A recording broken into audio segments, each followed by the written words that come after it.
So it's been a while since we've been back. It's been about 2 weeks. God, that sucks.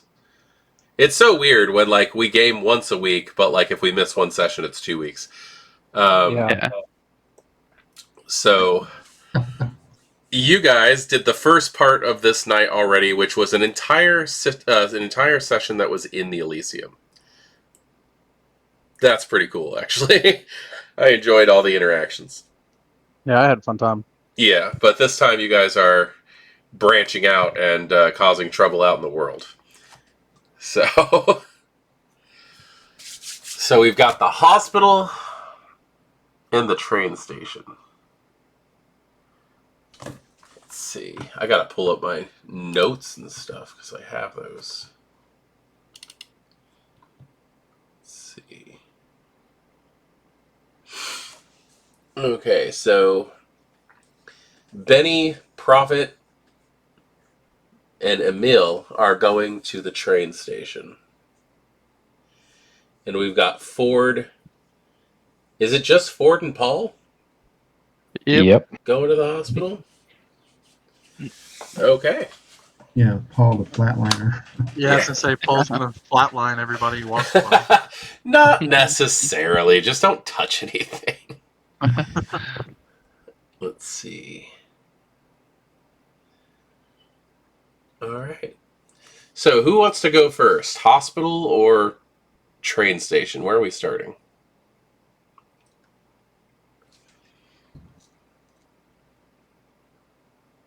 I'm biased, but I say the hospital. I was just sitting here going, nobody's volunteering, which means nobody wants to start first. We're all scared. Trying to It's figure like- out who's going it's to like the- screw the pooch the most. Quick, someone else vote hospital. I'll vote Hospital. hospital. 3 votes hospital. It's a hospital. Wow. Majority vote carries. Now Octavian will vote for you. Wow. Okay. All right, then. I see how things are. So while I have Mr. Kindred basically to myself, hello. Hello. So I remember noticing that on the night of the explosion, you kind of disappeared halfway through the mission on us. Oh yeah, that was a bit of an unfortunate occurrence. I kind of had something come up that I couldn't really say no to at the time. Even with even in the midst of a Second Inquisition attack and people dying and us trying to get what we could to take back to the Elysium. Couldn't. Yes, it was dare of to- the utmost importance. You're an enigma to me. Thank you. You've got important jobs. You don't seem bothered when I take little jabs at your clan. What are you Why would I here be bothered for? by that? What the hell? Oh, honestly, I'm just looking to make connections. Well, count me one. And maybe we can count more. Sounds like a plan.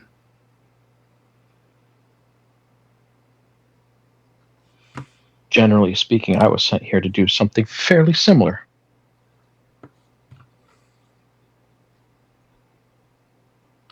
Of course, that was before everything blew up. So, I think, generally speaking, also, plans change. Yes, I definitely put a wrench in things, but we'll make the most of it. You are headed to the hospital. I am not going to pronounce this right. I just call it Nafrentishku. That's where you're going. Yes. You're going to the hospital Non-Francisco Prague. Yeah, I think it's Czech for Saint Francis. Is it? I think I could be totally wrong. I mean, that sounds right. Okay. So yes, that is where you are heading. That is the hospital that is within the borders of the area. And it is mildly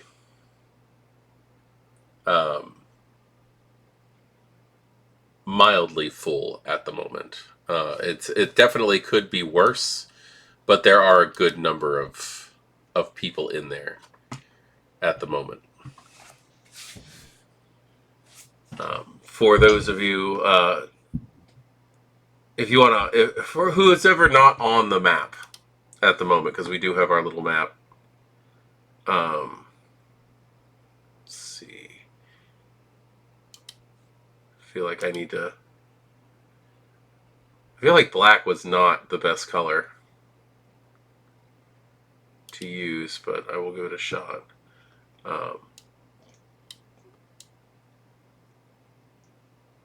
God, you can't even see anything.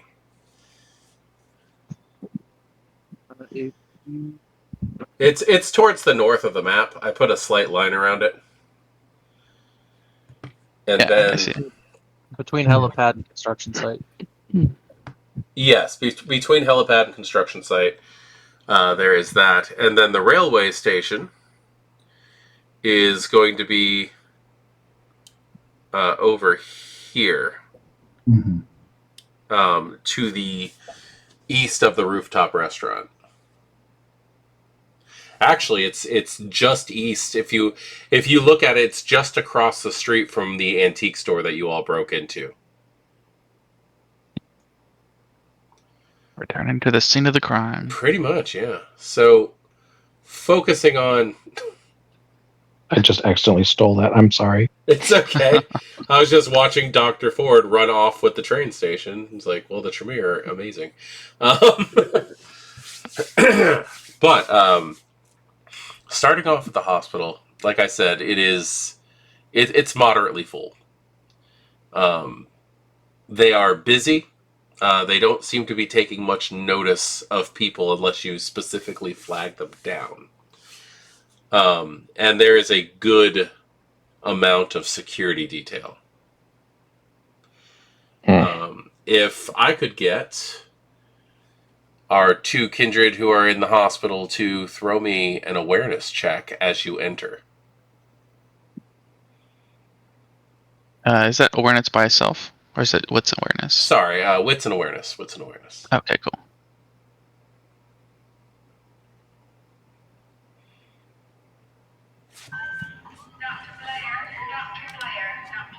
Oh gosh. That is fitting.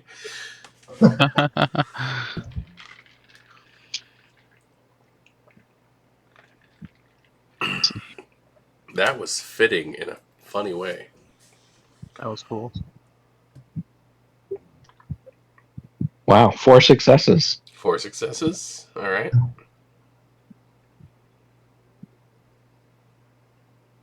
Or 3 successes? Mm-hmm. Okay. I'd say both of you are pretty much going to notice this as you're walking in. There is a very reflective metal is kind of a strange way of putting this, but it's a very high gloss paint job on this large box truck that's outside. And the reason it's going to call your attention is because where it might look like a delivery van or something like that, if it was white, it's black. It picks up every bit of light that passes by it, and it has that same symbol on its license plate as you walk past it. That strange, like almost like a sword symbol that has like the Roman numerals on it that you saw before.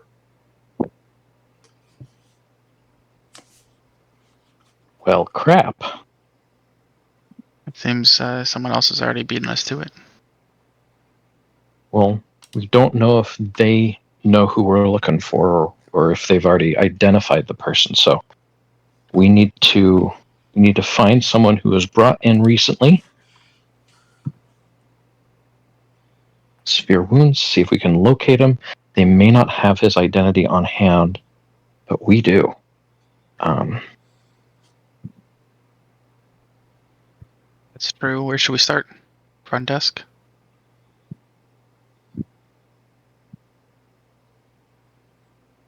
Probably not. I do have so out of character. I do have 2 dots of influence in the medical community. So I was hoping that, and I think we mentioned this last session, that I could try to find a way to make up a couple IDs so that we could possibly get in without having to necessarily go through a front desk. Okay. How exactly are you going to get those IDs? Um, As This is where somebody who's just done some work in a hospital, tech wise, Mhm. typically you have to go to the front desk to get your IDs. Okay. Unless you have them made for you. You have to go to the front desk, tell them who you are while you're there, and they take a picture of you while they scan your actual driver's license. And you get a photo with your affiliation on it and the reason why you're there and the day's date. Okay. It's a pretty in-depth. Would they accept a drawing? ID. Will they accept a drawing? Yes, this is going to be rather hard A self-portrait. for Paul. Oh man. Oh, nothing a little dominate can't fix. Now, was it Paul that has the medical influence? Dr. Ford Dr. has Ford. the more broad. I have 1 dot specifically for hospice care Oh, okay. from the predator type. Understood. I do have a specialty in forgery, though, so if there was a way we could, I guess, convince them to let us work on the IDs, perhaps that could help. Well, I mean, it's typically just like a photo that they take of you, which I know is hard for Paul. Yeah. But it's a photo that they take of you that's a sticker, and you just put it on your shirt. Yeah. What I would actually say is to streamline the way that this game is going to run. Go ahead and add your influence to whatever social challenges you do with people involved. All right? So if you're trying to do I'm trying to convince somebody to do something, it would probably be like manipulation plus leadership plus your influence. All right? So it's going to give you a larger dice pool. It'll let you actually utilize that dice pool. But I will also allow that, like, you've got your specialization for hospice care. That will also come into play if you're dealing with a hospice member. But let's see how much you have. Does Dr. Ford has 2 points in medical influence? Yes. Yes. Okay. I would say that you could probably go ahead and get some IDs without much of a problem. Do me a favor and give me a manipulation plus leadership plus your influence roll, and if it's a good enough roll, you'll be able to snag some passes. Okay. Here we go. No leadership, but at least I can roll something. All right. What does Dr. 2 Ford successes. have? 2 successes. What does Dr. Ford have other than that, then? Other than leadership? Persuasion and subterfuge. She's got dots in. Persuasion and subterfuge? Mhm. Go ahead and take persuasion. Roll with persuasion. Okay.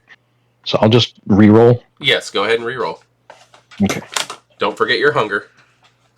Oh, I was about to add 2 hunger dice to that. Good. I do have everybody's hunger written down if they need a refresher. 3 successes. 3 successes. With how busy they are, I would say that you could probably get those passes without a problem. Because they just want to get you out of there right now. They want to get to their work and not be bothered. Also, I'd like to remind that Dr. Ford and Mr. Prophet are both down a willpower. Yep. And Emil is riding 1 stain. Yep. So that's fun. Okay. So, you have your passes. gosh, I thought that would never end. So The bureaucracy is a headache. That's true. yes. So I guess what I'll try to do is, since the person who helped us with the IDs is probably really busy, I'm going to quickly just mention someone that was an acquaintance of a friend of ours was brought in. I think was brought in this evening. Do you know if there'd be anyone that may have been brought in recently that I can go quickly check on, see if he's here? The receptionist behind the counter, who is already frustrated because she's already had to bend a little bit of rules to get you through faster because of your influence in the city or in the hospital. She sighs and she's like, "Do you at least have a name so that we can narrow down your search?" Yes, I'm Mr. Devin Rovner. Devin Rovner. Let's see. If you need to type it out, it's Rauvner. Thank you. Okay. Yeah, we actually do have Mr. Rovner, who was admitted a couple of hours ago. Let's see. They are in the intensive care unit. Yeah, and she just like points down a hallway past the cafeteria area, and she's like, right down that way. You're gonna want to take a left. Yes. So Dr. Ford will actually grab at Paul's hand to try to lead him down that hallway. Okay. Luckily, there's not much down that area. That's usually where like you're gonna find a lot of storage, unfortunately where the tech closets are, but also it's gonna lead down to a few double doors you have to pass through that will lead you into the ICU area, the intensive care area. And I think I just remembered something that I didn't put in my notes is I should be 2 dice down on everything because I am suffering from perfectionism. Oh yeah. You are suffering from your clan's compulsion at the moment, yes. And that'll be for this scene. Mm-hmm. So while you're at the hospital. Terribly sorry for forgetting that. No, thank you for reminding me. I have it written down here in my notes, but I had overlooked it. Also, Mr. Prophet, under notes for you, you are going to attempt to collect some of that red gas. Oh yeah. With the dustbuster. Fun. The dustbuster. Fun. All right, so that'll be you entering the hospital and being pointed to the right direction. How about our other section of the coterie entering the train yard?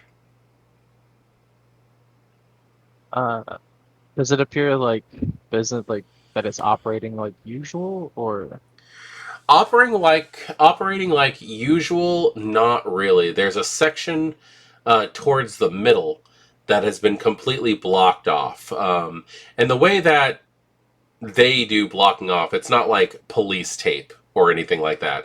It's large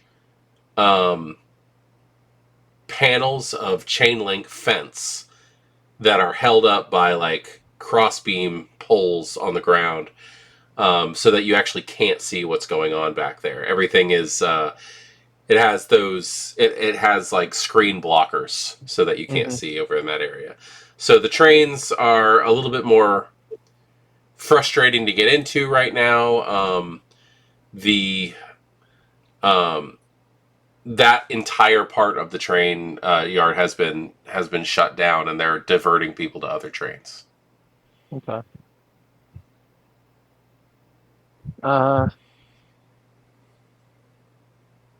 So are we already like inside the train station? I'm going to go ahead and say that you're just outside. You're approaching. Okay. Look to the other two. Just need to find the paperwork that was lost from that briefcase. I can handle that. If one of you want, if any you want to handle meeting Dr. Ford's school, we can meet up with Mr. Prophet afterwards so he can collect some gas.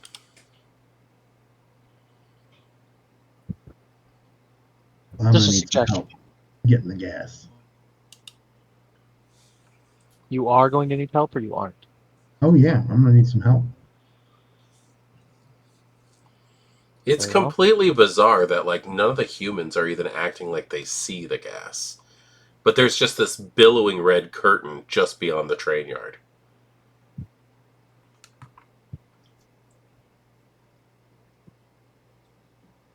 My priority is to get the paperwork. I will assist you to where I can from there. Are we going together, or are we splitting up to knock out multiple things? Traveling in a group makes us more noticeable. Well, I can be unnoticed. True. And we can sneak in more easily than walking through the front door and being, standing out. It's only chain link fence. If anybody wanted to get past the barriers that are set up by the authorities, it wouldn't be hard. Obviously, you have to worry about whatever authorities might still be in the area. But like physically getting past those things is not impossible at all. Trying to remember the layout of the railroad station. Okay. Railway. And in the video that we watched, where was the train that where was the the platform? Towards the middle. Towards the middle? Okay. Towards the middle. It's the area that's blocked off. Of course. Well then, that should be easy enough to find where we're not supposed to be. Yes. It's very easy to see where everything was happening. Okay. Emil's just gonna start heading that direction. Okay. See if he can't get more information and find another way in, do whatever. He's just concerned about getting that paperwork. There are about 3 different entrances directly into the train area. There's one to the north, one to the south, and one directly in the center. And like I said, the one in the center is the one that's blocked off with those barriers. Mm-hmm. And you go through one of the... Oh, sorry. Go ahead. I did a rouse check for unseen passage. Okay. Are you just heading straight over to the gas? I'm gonna follow Benny. Okay. I'm going over to where it looks like there's nobody on the opposite side of the fencing. Mm-hmm. Kind of peek through the gaps, see if nobody's around. There doesn't really seem to be anybody over there right now. You can tell that there were. There's like cups of there's like coffee cups, like styrofoam cups that are just set down. There's these little what look like plastic triangles that are bright yellow with numbers on them that are just like strewn around the floors. They're evidence markers.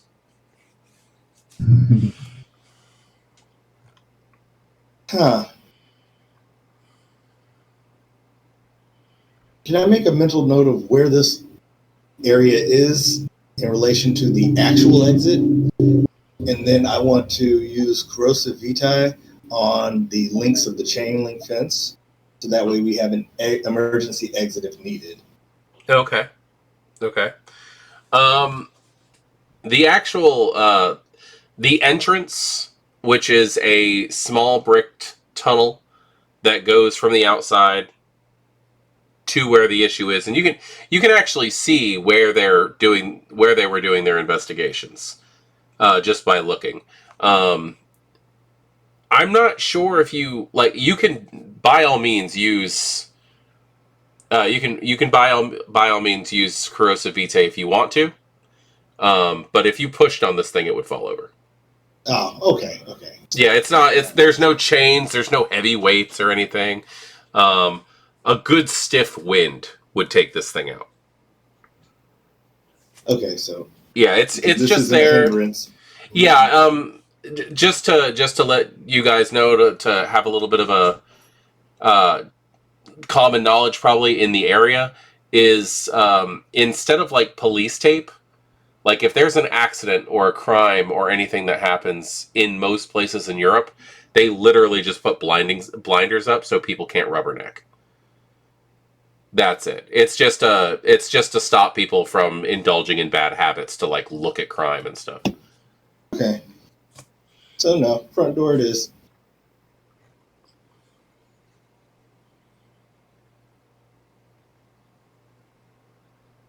I will activate Blush of Life though.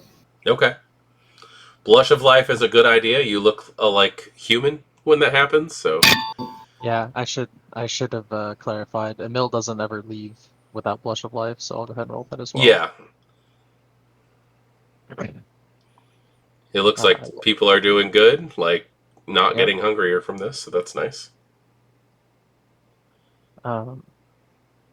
Emil's gonna just kind of walk into that general direction and see if there isn't a way to navigate, whether it be all the way around or some other means of navigating, subtly navigating to where the crime scene actually happened. Yeah.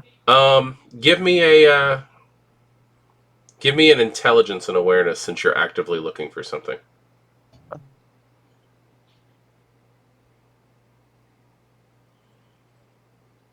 And 1, 2, 3 successes.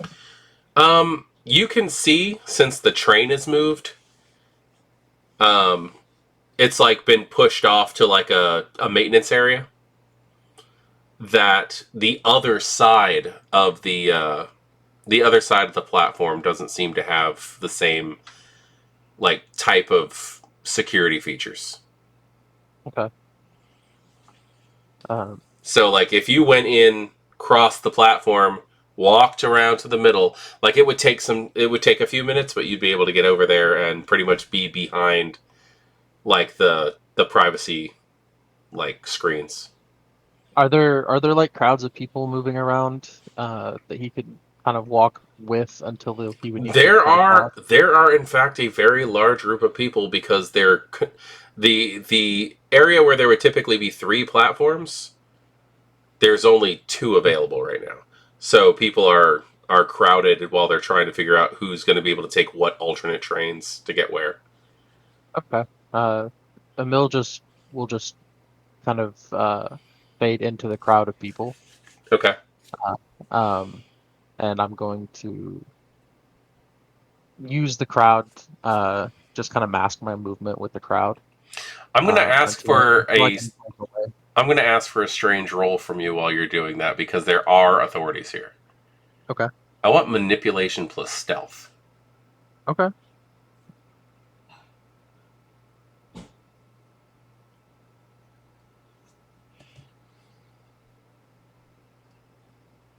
Manipulation plus stealth? Would you accept composure plus stealth? That's you being calm in the situation. I'll go ahead and do that because you might act shady trying to blend in. So yeah, composure plus stealth works. Alright. I am not going to blood surge because I don't want to risk my hunger getting out of control.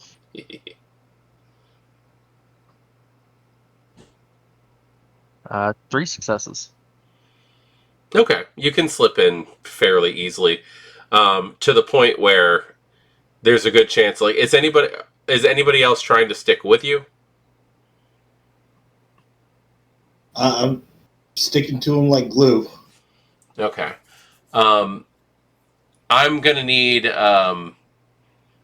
probably a wits and awareness to try to keep up with him. Your difficulty is going to be 3. You might lose him in the crowd. He seems to be really good at blending in spite of his stubborn efforts to stand out in most situations. All right, I'm seeing 3 successes. My blood dice didn't roll though.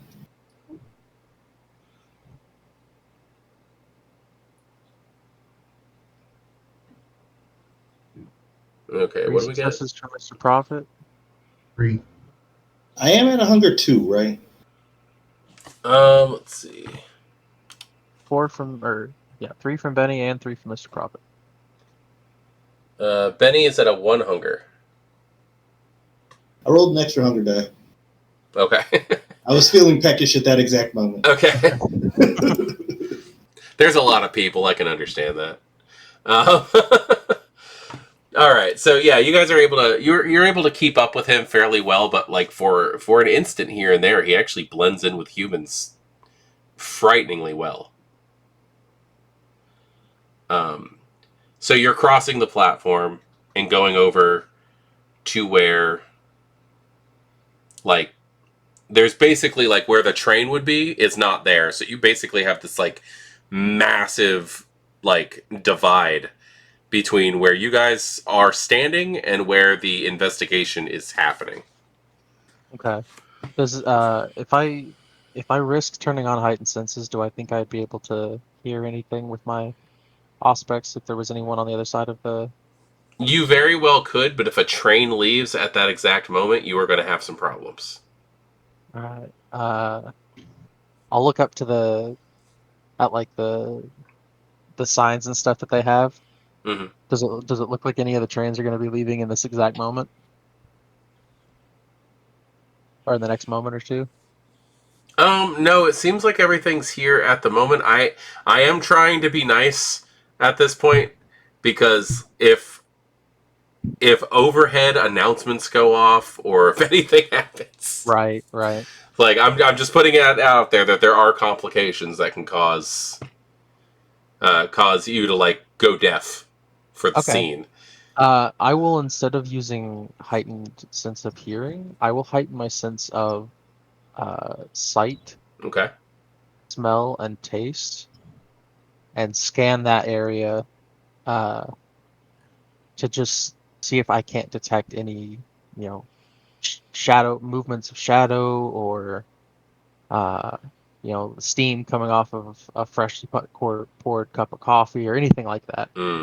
Any sign of someone being on the other side. Give me. It's probably still just going to be wits and awareness. You can go ahead and add your aspects. Okay. I recently increased my awareness, so that's good. That's good. That's good. I do really screw people over on the awareness checks. I think awareness is a great skill. I love it.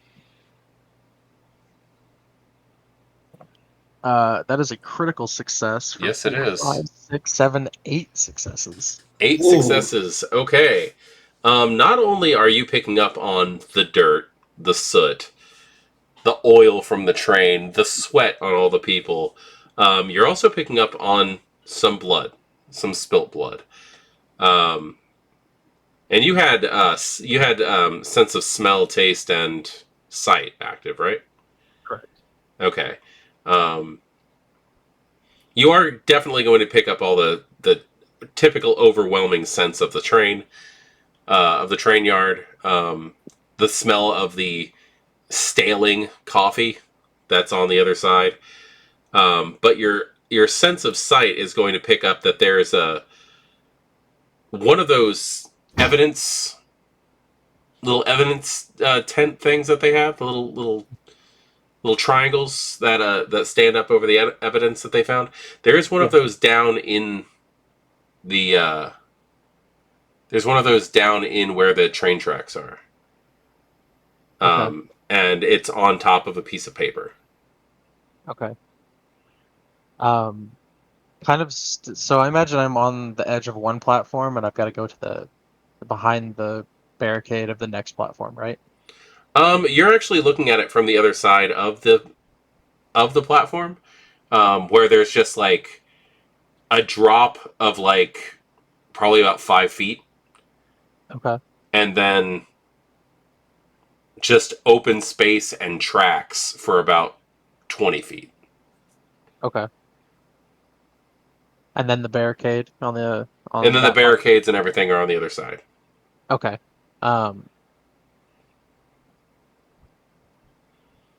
There are people walking around on this side where you are, though. Right. Can I continue to move with the crowd up until the point where like I could walk behind, like kind of fade from sight, break line of sight from a handful of people by walking on the outside, like the very edge of the platform, around one of the like metal beams that hold up the roof, just to break line of sight for half a second? Yeah, I assume. Yeah, you'd be able to do that. Okay. When I break line of sight from there, I'd like to blink to the other platform Ooh. behind Okay.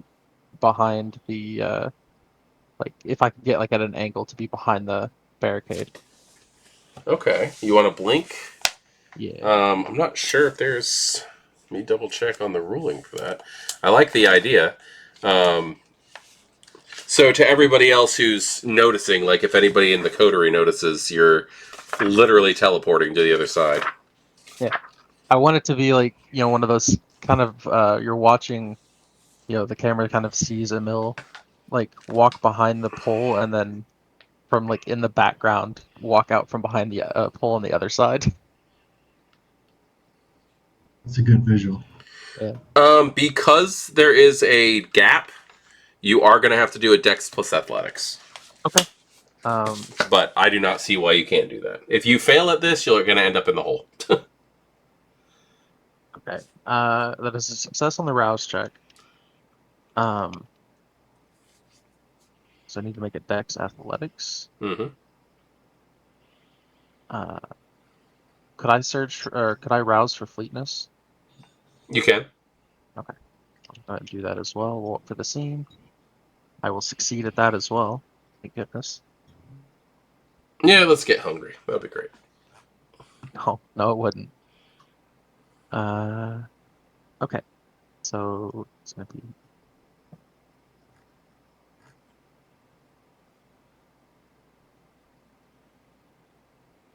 Dex Athletics incoming. 1, 2, 3, 4 successes. Yeah, you can do that. To everybody else, you just kind of like fade from sight for just a split second, and then you're on the other side. I'm just gonna walk behind the barricades before any to try to avoid anybody like noticing my presence being suddenly on the opposite side of the tracks. Mm. Like I said, there's nobody over here working at the moment. Okay. I'm gonna get down where you said I saw the the evidence marker with the paper. Mm-hmm. And I'm gonna go ahead and pick the paper up. Okay. It's down in the, like, where the tracks are. Oh, okay. Yeah, I'll still go ahead and do that. Okay. Yeah, you just have to drop down and pick it up. It's probably not that big of a deal, really. Okay. What number is the evidence marker? 4. Okay. Can I get back up onto the platform and look for the like how high do the numbers go up to? The numbers are going to go up to about 12. Okay. Can I very quickly with fleetness remove 4, move it to what would be where 5 is, and then just go down the row and move them all? You're And just take 12. you're alternating the things to get rid of the last one. Yep. I don't see why not. I can make another dex check if you'd like. I don't think you'd really need one with this right now. Okay. The way that the investigation's working is they're pretty much just waiting for lulls in between trains I gotcha. to actually do the grunt work of it. So they're just trying to not be in the way at the moment because the city has already gone through so much crap. Right. Is there any other signs of evidence that would like want to qualify as masquerade breach? Or just the stack of papers that fell down? I can't think of anything that would actually be considered masquerade breaching. The paper that you're holding, though, is folded. It's a little wrinkled because it's fallen and people have moved around and looks like there's a footprint on it. But it's actually an envelope that has an Ankh seal in wax. Okay. I'm just gonna put that in the inside coat pocket of his dress jacket. Okay. And he'll, if I can, like peek around the barricade just for the right opportunity where I kind of see like a lull in, or like a good timed moment. I will try to quickly make my way back across. Okay. So you're just looking for a time to get back over to the other side? Yeah. Okay. What is everybody? What is everybody else doing while you're doing this? Prophet will just stroll over unseen, and the coterie doesn't know, but this is something that Prophet is good at. And he's just going to survey the whole scene to see what he can learn about what's happened here. Hmm. Are you using any kind of special something to do that? I can use heightened senses, visual. Okay. And what about Benny? I'm going to go to where the next train's going to disembark. So that way I can start working on getting Sigismund. Okay, so you're heading over to where the actual trains are actually still working? Yeah. Okay. I'm pretty sure I lost sight of Emil quickly. Yeah, when he blinks, you'll probably just not be able to locate where he is.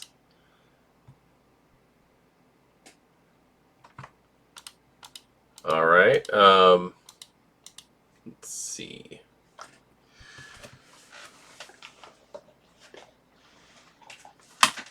Mr. Prophet,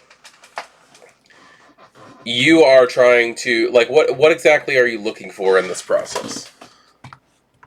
First, Prophet looks at the overall scene to try to figure out, was there more traffic or attention to one particular piece of evidence? If not, and then he's going to look around and see if they missed anything. Hmm. So are you in the area where the actual evidence is being collected? Yeah. On the other side? Yeah. Okay. Are you being particularly careful about your investigation? Yeah. He's slow and methodical on this kind of stuff. Okay. Let's do a Dex plus stealth, just to see if you're noticed.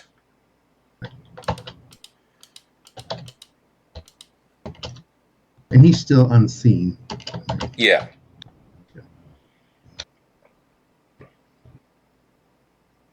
Only one success. Mm-hmm. And you're using heightened senses of sight? Mm-hmm.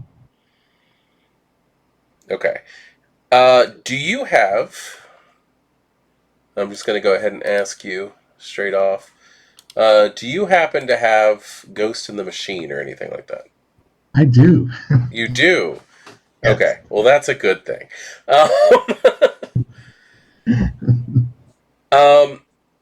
While you're looking around trying to dig through the stuff, you will find that they have taken photos of all of the evidence as well. Hmm. Okay.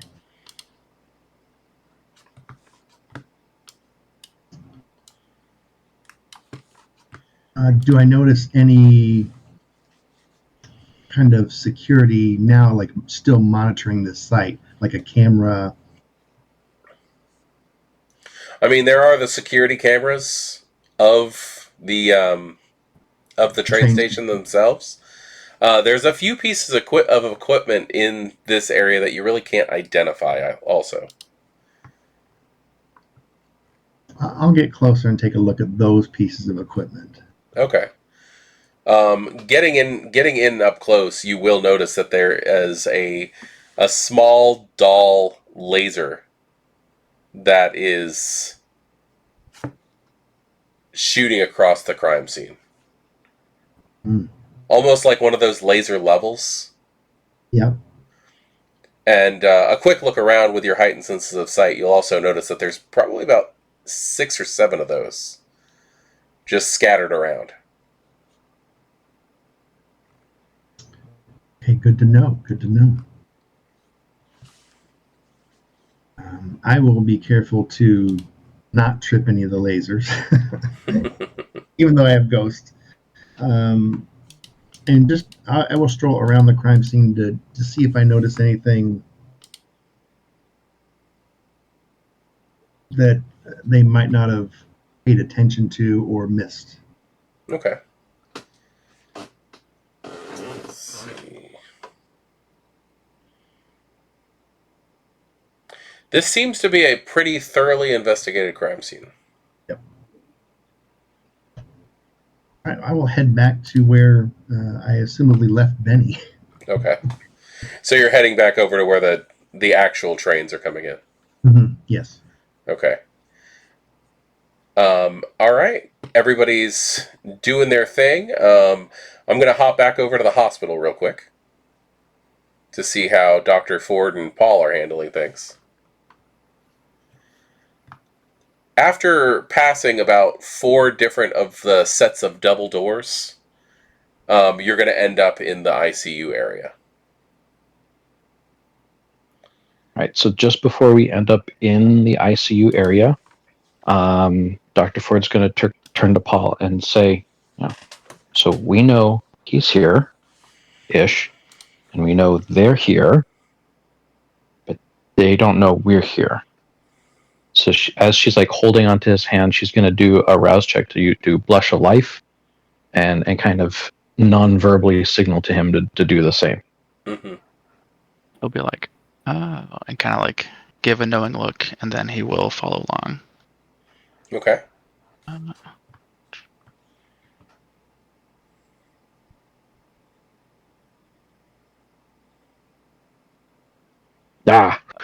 Hungrier. And That I've succeeded. happens. Yeah. So just before she opens the doors, she'll say, if he's not alive, I'm going to need a few minutes alone with him. But like uninterrupted. But if he is alive, let's see if we can take him with us. Don't know if we can. All right, I'll see what I can do. Okay. Just as she goes in. Oh, sorry. No, go ahead. She goes in. That's it. Okay. Just as you go in through those doors, there is you suddenly go from just empty halls to a lot of people. There are people talking, there are people moving around, there are people pushing patients from one place to another in beds.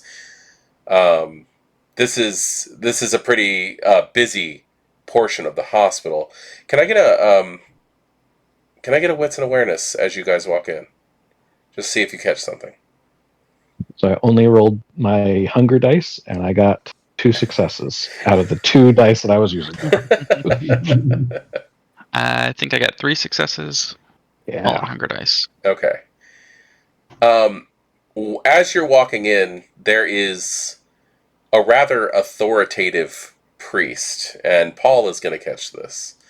There's a rather authoritative priest who's talking to someone who seems to be in charge of the actual ICU themselves, and you just barely hear the last name Rovner as they're talking. And the priest says, make sure you put him in the isolation area with the others. And they just part ways and go their own way. Paul will kind of pause and nudge Dr. Ford, and he'll say, "Did you hear him, that priest?" Oh crap! If we can find him, we gotta be quick. Yeah, it sounds like they're planning to move him soon. All right. So I guess what we're going to try to do is, so this is me talking to the storyteller. is there any easy way for us to see if he is still in any of the ICU units? Well, that's actually pretty easy, because once Paul points out that this conversation happens, you will see that doctor go into a room and just start pushing a heavily bruised person who has several medical apparatus on him for recovery, being pushed out of the room and down a hall. Oh gosh. I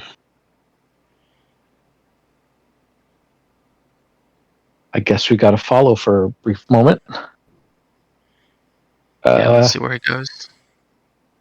Mhm. I could probably distract the doctor for a few minutes if we had privacy, but I don't know around here if that's a wise idea.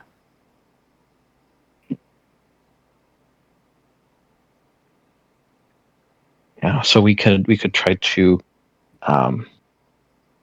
distract the doctor and pull both the body and the doctor into one of the side rooms. This is not an optimal situation. No way of controlling what room we'll end up in. So we're basically following until we see him like go down a hallway where there's no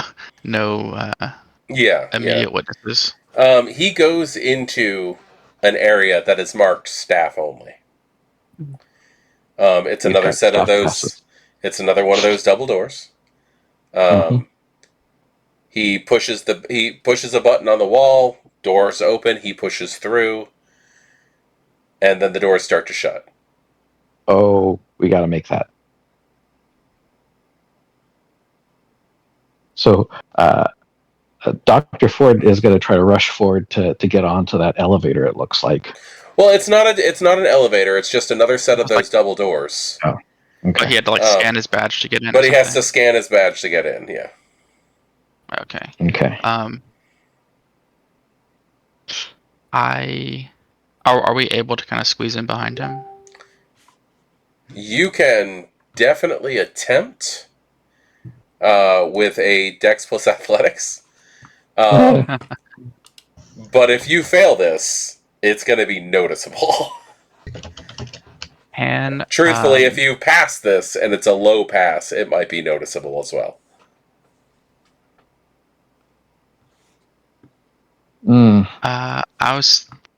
I think, can Paul call out to him? And if he turns around and looks at him, I would like to use Mesmerize. Okay. And he's just gonna say, "Hey, doctor, I'm sorry. Can we come along? That's a friend of ours, and I just really have some questions." And then he'll say, "I need you to answer some questions for me."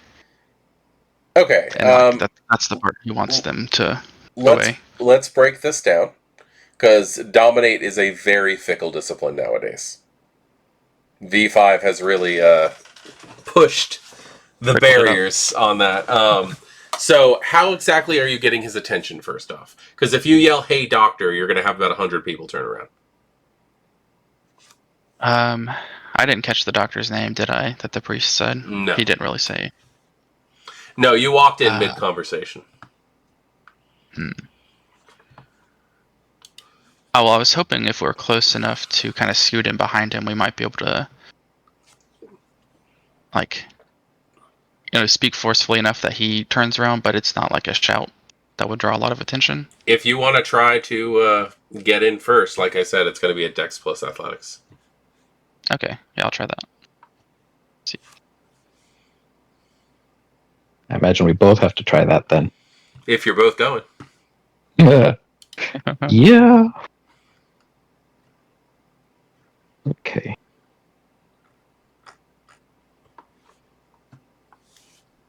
This session is test heavy. Making up for last time. 2 successes. 1. Okay, so Dr. Ford is just not fast enough to do this. It might be the obsession with like making everything perfect, or just you're not going to make it through there. Paul, on the other hand, is going to get through there, but the door is going to close on him because the sensor didn't see him.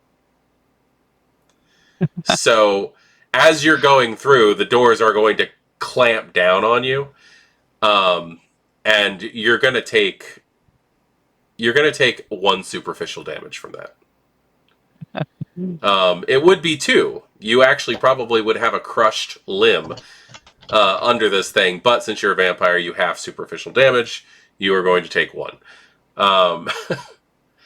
There's going to be a really awful sounding clunking sound as it closes in on you, and the doctor is going to turn around just to see what the hell just happened. So you have his attention. Am I like one arm stuck in the door, or like it just like crushed me a little bit and I got through? When it can't close all the way, it will reopen. Okay. So, but like it noticing you being there and not closing is the problem. But yeah, he's gonna look behind him and see you there with like your arm caught in the door as you're pretty much all the way in the hallway, but your arm got stuck. Okay. Yeah. So he's gonna make eye contact as fast as he can and speaking like as privately as he can manage. So it's just the doctor that hears. He'll say, "Hey, doctor, I was hoping to catch you. Can I just talk to you for a minute? I need you to answer some questions for me." Okay, and what are you using on him? That'll be mesmerize. So I think that's manipulation and dominate. Okay. You actually, as a human, you probably don't have to do anything to him. Oh, that's true. But it is a rouse check. It is a rouse check, yes. And you are using mesmerize. Fun.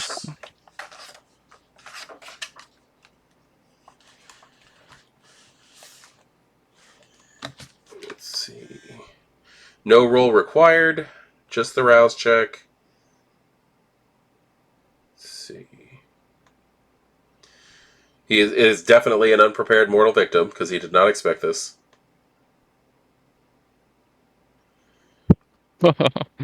So yes, you can give him a complex command. Okay. Which was you want him to answer questions for you. Yeah, just come back over here. I have questions for him.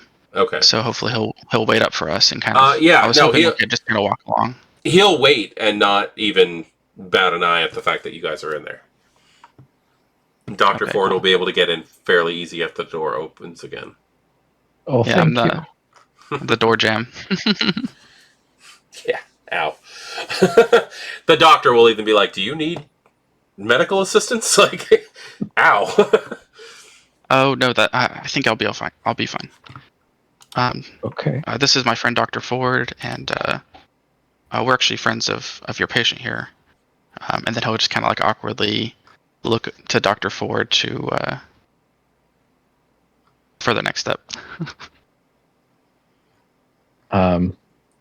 So she kind of just looks at him and says, "You got him? I'll take a look at Devin." All right. The doctor's actually going to step in front of you and go, "Actually, he has to be moved to quarantine."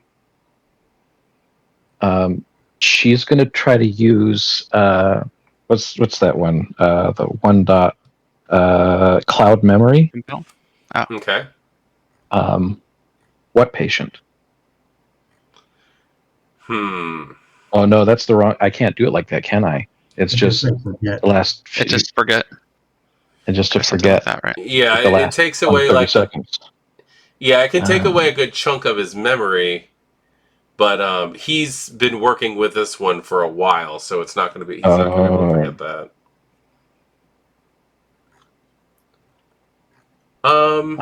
But can we just try to see if doing that would maybe cause him to forget the instructions to take him? Why don't you go ahead, considering everything that's kind of intense here? Why don't you do manipulation plus dominate? I'm gonna rouse the blood, so I'm rolling a little bit more than just one dice. Okay.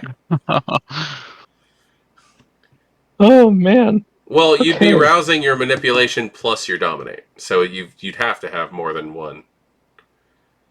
Well, With with that. perfectionism, I'd be subtracting 2. Oh God. Okay. Yeah. That's true. So That is true. arouse the blood. I get hungrier. Hungrier. Okay. So you're hungrier and a perfectionist. That's great. Yes, wonderful. Okay. And then that Dr. means Ford's got a frenzy in the hospital's amazing. Oh, I'm gonna at be the hunger 4 right worst. now. This is terrible. Yeah. Dr. Snackington, paging Dr. Snackington. All right, here we go. There's a doctor biting patients in the ICU. 2 successes. I see 2 successes. Yeah. The doctor, when you try to use forget memory on him,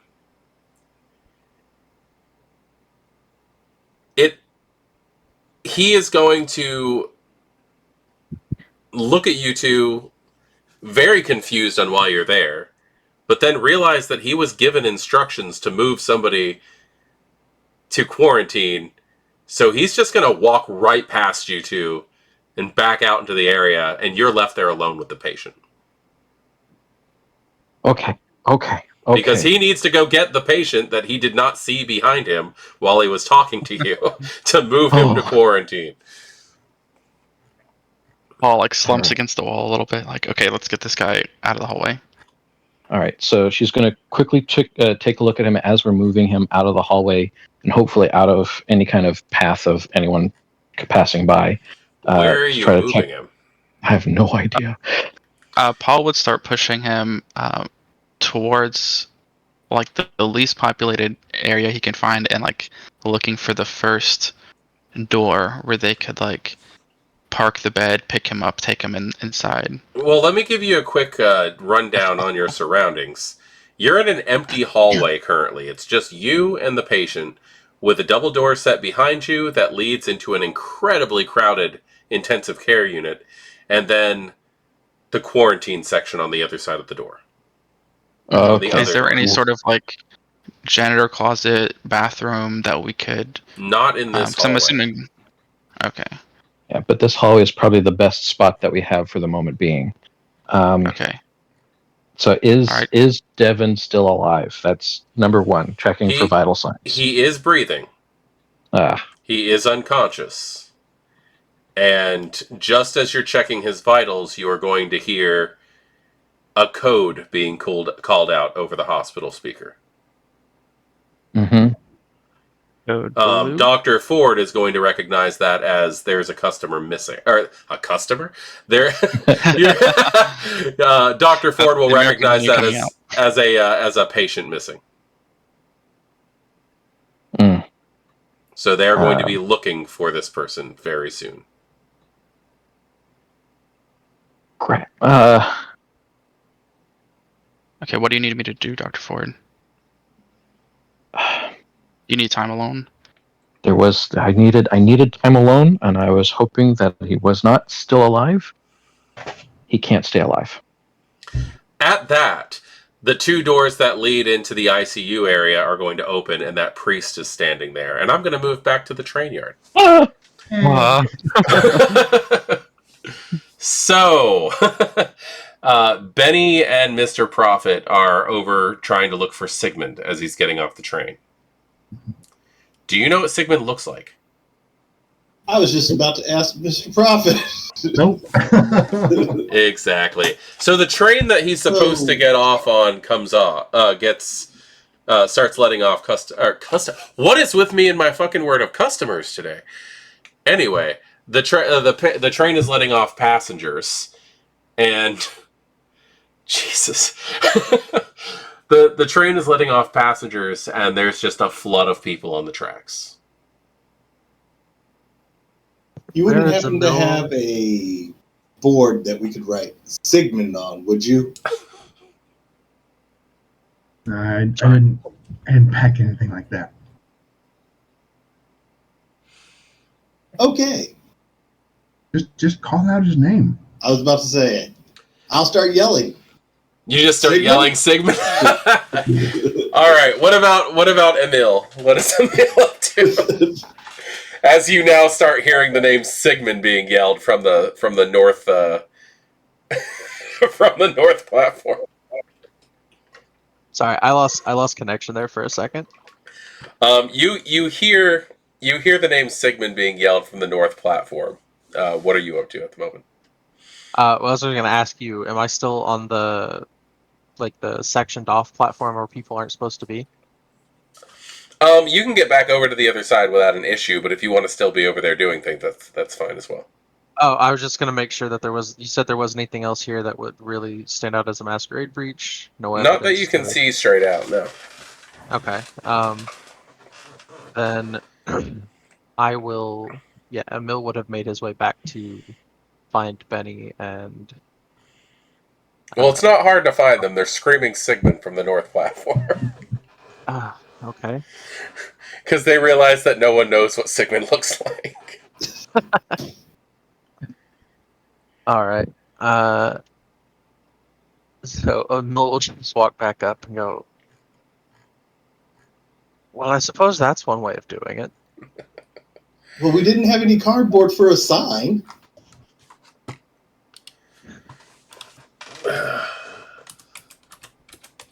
What else would you recommend?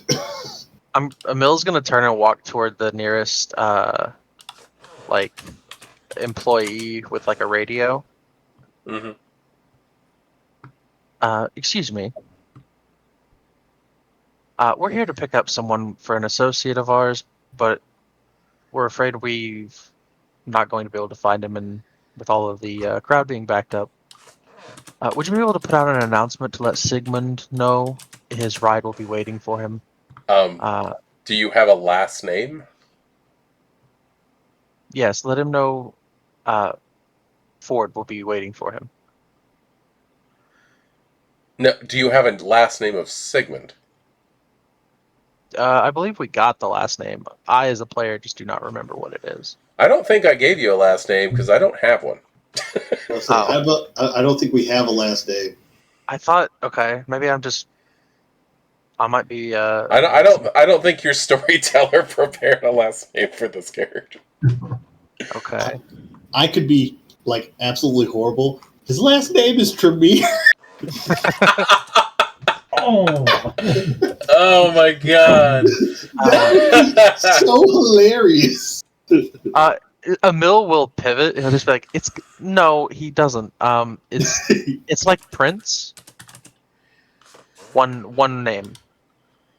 Oh, okay. I thought you were saying his name was Sigmund Prince. No. It's like, how Prince just has Prince. He's just Sigmund. I see. If you could just have Or share. someone, yeah, or share precisely, or share.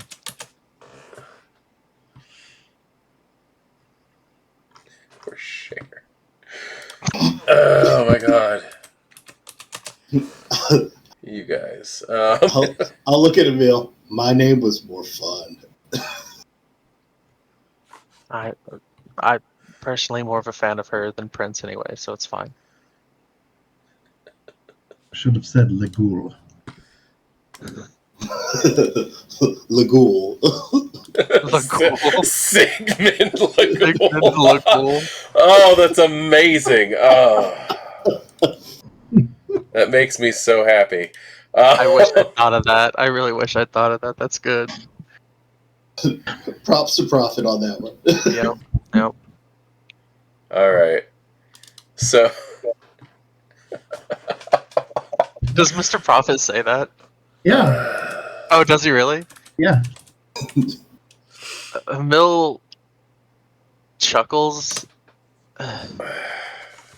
and just. Was that what his last name was, Mr. Prophet? That's just my estimation. There is going to be an intercom message that says, will a Sigmund Legul please come to the service counter? Sigmund Legul. As that announcement's going around, I'm looking around for heads that are turning. Yeah. Not many heads turned, but like since you guys are on the northern platform where he's getting off and all that stuff, you are going to hear, "Oh, for fuck's sake!" That's where I'm looking. And he starts just angrily walking over to the service counter, just completely, just bitching about Dr. Ford the entire time. I'm going to follow him with the biggest Kool-Aid grin on my face. Emil's like stuck. His face is stuck between like that pleasant smile that he always has and just like that shit-eating grin of I'm trying to hold back busting up laughing. I love how there's like all this stress at the hospital and you guys are just joking around at the train station. Yeah, I'm glad someone's having fun. Right? Okay. So yeah, he makes his way over to the service station unless somebody stops him. I'll tap his shoulder once he gets to the service station. Mm-hmm. He's just gonna turn around and glare at you. I did put a picture of him up in the NPCs section. All right, I'll put out my hand to shake. love it. He will shake your hand. I assume Dr. Ford sent you. Grasping it with the other one. Mr. Lagoul, I presume? Apparently. Welcome to Prague. Emil kind of saunters up, chuckling, like, "Apologies, Sigmund. We simply weren't given your last name." And I assume that Dr. Ford is not here. She is handling another asset that needed to be dealt with. We were here for other reasons, but your retrieval was among them. So, shall we? All right.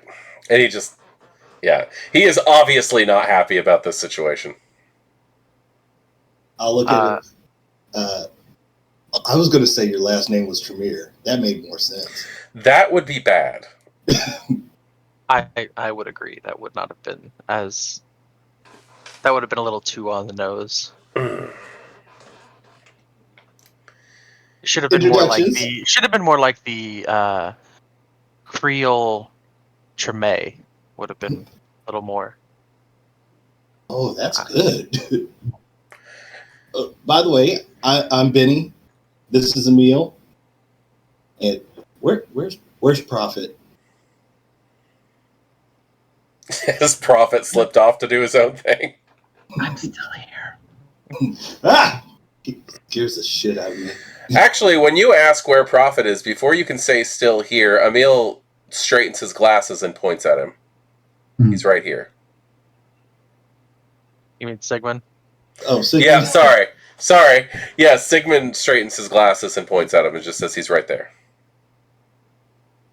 Oh. You gotta go. Oh, we have one. I believe Mr. Prophet has one more piece of business to tend to. I actually think, based off of the way Dr. Ford was speaking, you might have some interest in this as well, having been present during one of your previous phone calls.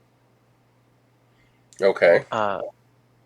Mr. Prophet has been tasked by a member of our group with obtaining some of the imperceivable gas. Perhaps you could help him with that? If you can tell me where it is, humans don't seem to be able to see it. Right. You said he's very, very angry, right? He's annoyed. He's actively annoyed, yes. Alright. I can't help myself, and neither can Emil. I'm going to entrance him. Okay. That is a success on the rouse check. You are going to have to roll to entrance him, and your difficulty is going to be 4. Okay. He's a rather difficult human to mess with. I would say, fortunately, these effects are subtle, but he clearly can see through Obfuscate, so he might be able to perceive this as well. We'll find out, though. Mm-hmm. I will willpower 3 of those. Wow. Wow. 2s.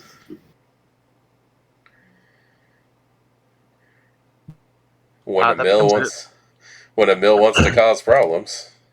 that turned it into a critical success. Mm. So that's 4, 5, 6, 7, 8 successes. Okay. You have his attention. What is he doing? For the next 4 hours, he is entranced. Mm-hmm. Well, Mr. Sigmund, if you wouldn't mind, I enjoy the formality. If you have a surname you'd like to go by, I would more than happily refer to you as such. Pedersen. Very well, Mr. Pedersen. Oh, Mr. Pedersen. If you How would how can I be of service? Well, if you would follow Mr. Prophet, he'll take you near the border of the gas, and should anything,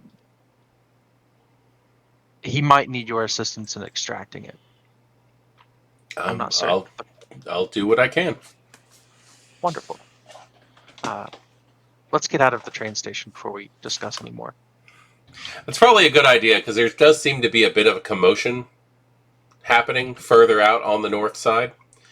There does seem to be a group of rather militantly dressed authority figures walking your way. Time to go.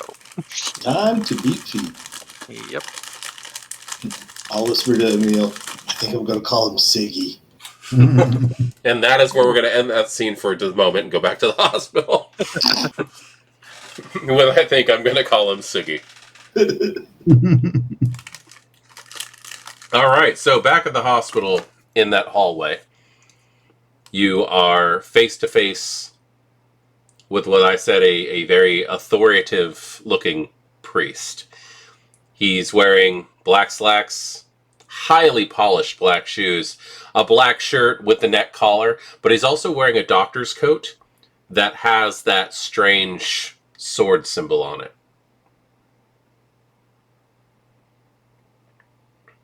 As soon as Paul sees him, he's gonna glance at Dr. Ford and just say, do what you need to do, and he'll step forward and he's gonna activate Potence and try and knock out this priest. Just like big right to the head.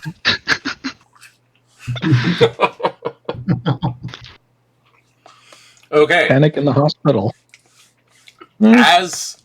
As you go to swing, he is going to clutch the cross around his neck and speak something in Latin. You do make out the word Cainite.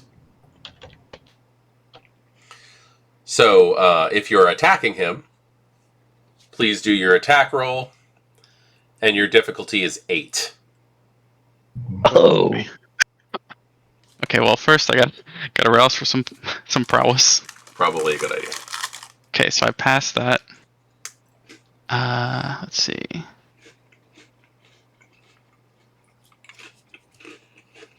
So this adds potence to the damage, not necessarily the roll, though, right? Exactly. Okay. So I can rouse for strength. Yes. I gotta go ahead. Probably gonna need that.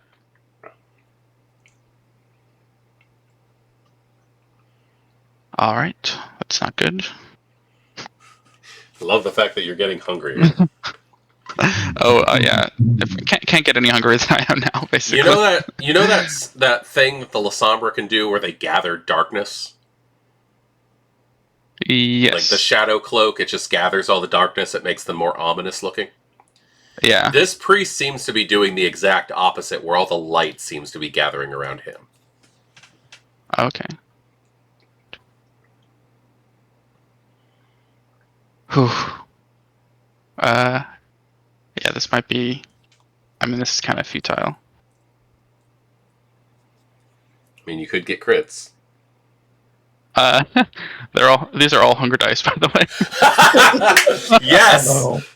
Oh my god. Holy crap! You got crits.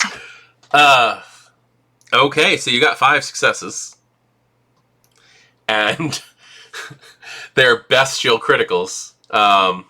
Or not bestial criticals, but Messy crits. messy crits. Awesome. Do with this information what you will. All right. As he clutches his cross and you go to swing at him, exactly how are you swinging at him? I mean, Paul's not a particularly experienced fighter. He just pulls back his right arm and swings as hard as he can. Not really a lot of like. You attempt to just full out punch him? Yeah, like right in the jaw. Okay. And let's see. You had a difficulty of 8, and you got 5 successes. So what's going to end up happening is he is going to catch your fist, which is incredibly hot when your fist ends up in his hand. And he's going to stare at you in the eyes, and you are going to take 3 non-halved superficial damage as it burns, and he just looks you in the eye. Dr. Ford, you'll actually notice little bits of what look like steam coming out of his hand as he's clutching onto Paul's fist. So I believe that's 4 superficial damage that you have right now, Paul. Yes. And Paul just like screams out in pain and tries to yank his fist back. Oh yeah, it hurts a lot. So I guess while that's been happening, Dr. Ford has gone into her purse really quickly to pull out a scalpel, and to quickly slit the throat of Devon in a way, hopefully not getting blood on herself, just the wall.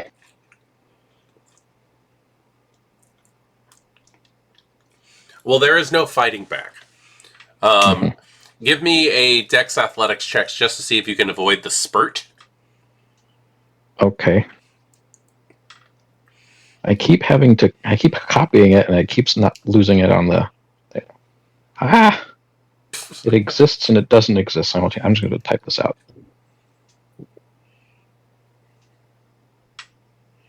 Remember your 2 traits down also. Yeah, I know. Because there's part of you that really wants to be covered in this blood. I guess I really do want to be covered in this blood. There is going to be an arc of blood that sprays from his throat and splashes just like a perfect cross from shoulder to waist across Dr. Ford. What is everybody's hunger at? Yeah, I'm gonna go ahead and say bad. It's at 5. Oh, shit. Well, 5, we know. Yeah, Dr. Ford's at 3. Okay, both of you are going to have to do a hunger check. Is that's composure resolve? That is composure plus resolve. Dr. Ford, you are down 2 traits, and yes. your difficulty is 2. And Paul, dear Paul, he's down bad. Paul, your difficulty is 4. All right, let's go. 4 dice. Here we go.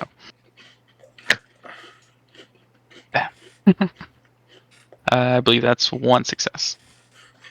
Mm-hmm. Dr. Ford did get 2. This blood is very tempting, Dr. Ford. Yeah.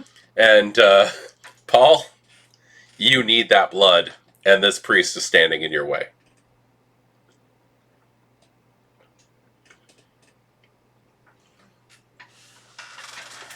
How are you two going to handle this situation?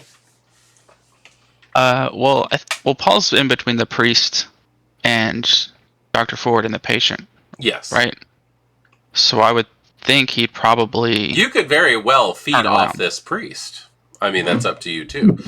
But there's no telling what's going to happen. I feel like given what just happened to him, the priest is not really an option in his mind. This priest seems a little spicy. Yeah, he's gonna beat him up. So he's gonna.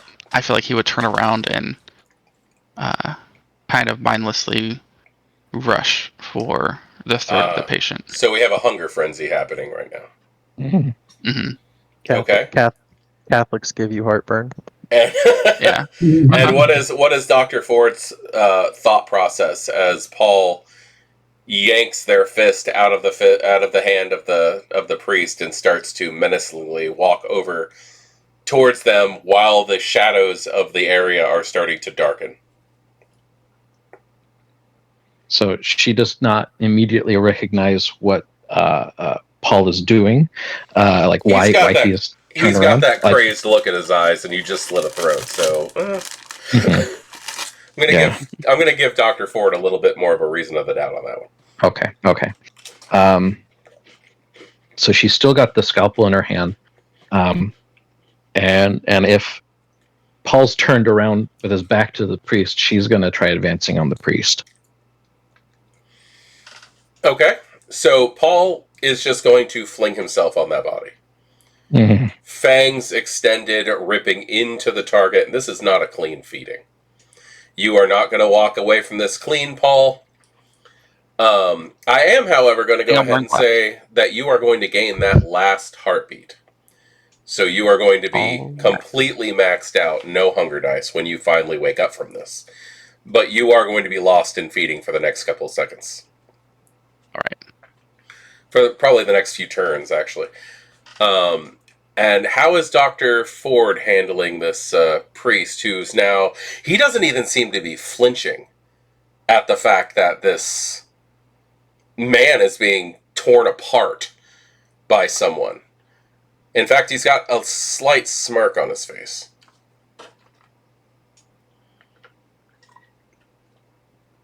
Man, I don't even know if she's going to say anything to this priest. She's just kind of... I imagine her eyes are just boring into him, even as he has that heavenly glow about him, too.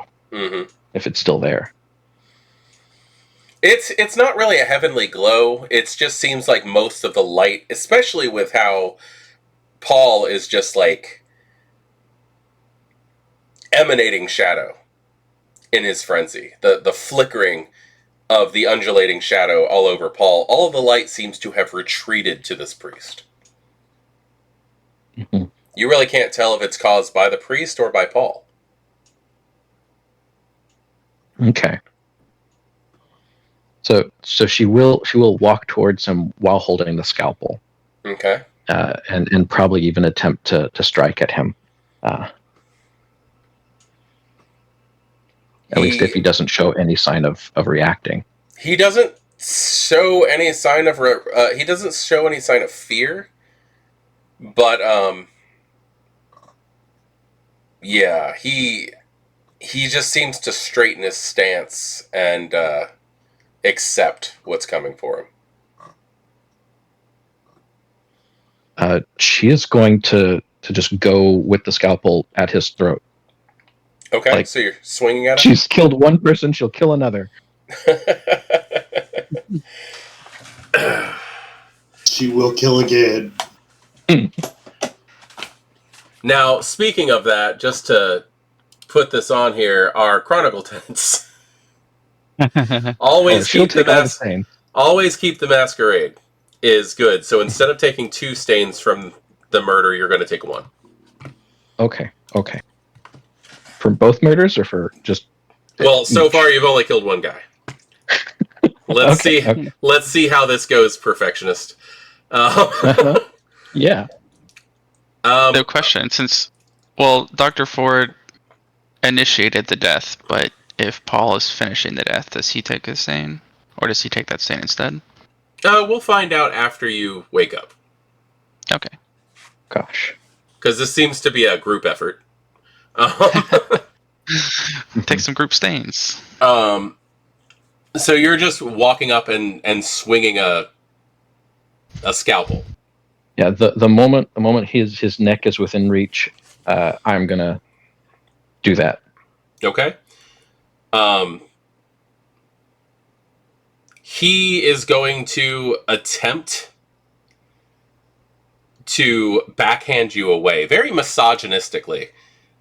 The way, like, if you've ever seen a movie where just some, like, misogynist just slaps a woman, that's what he's attempting to do to you. Yeah. So you're swinging at him with a scalpel, and he's just smacking you away. So your difficulty on this attack is also going to be 8. I'll also blood rush. Okay, all right. Rolling dice now.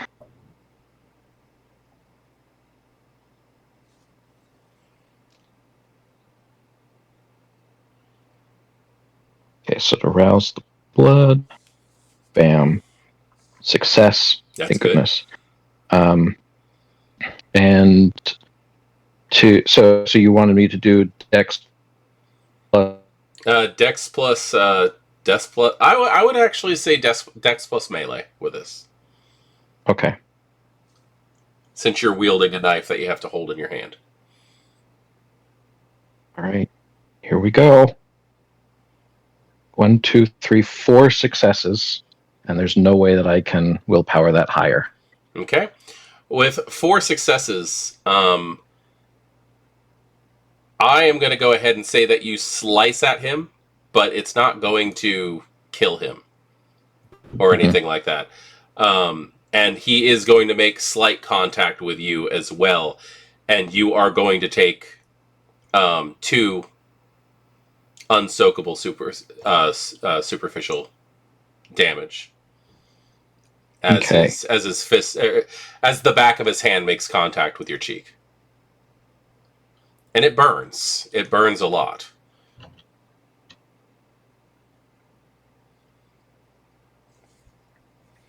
Oh gosh. So she's probably just going to start swearing a little bit. She's going to start swearing. That's the. I'm as a player. I'm kind of like all caught up in this. Yeah. No, so she's probably swearing at him. Also trying not to be too loud, but realizing that for the most part, it's kind of pointless and trying to be quiet about it. Yeah. For the most part, it really doesn't matter because you have someone who's literally going for every last drop inside someone right now, right behind you. Uh-huh.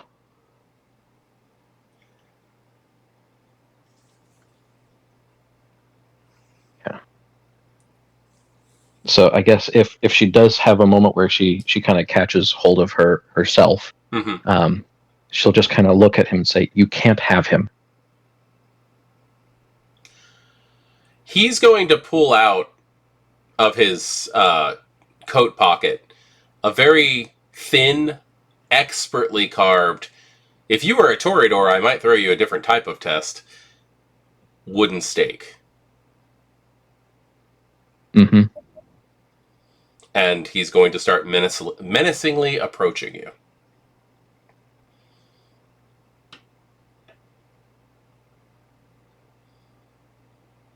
Gosh.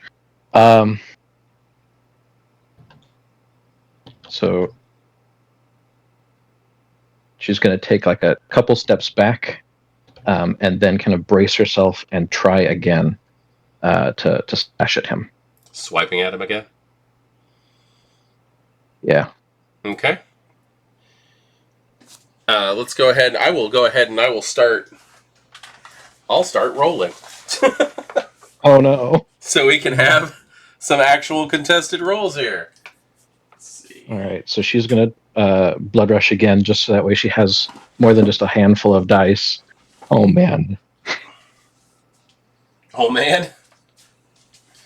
It didn't do anything. Because I typed it in wrong. Ah! Where is this guy? She's hungry. Okay, lovely. Oh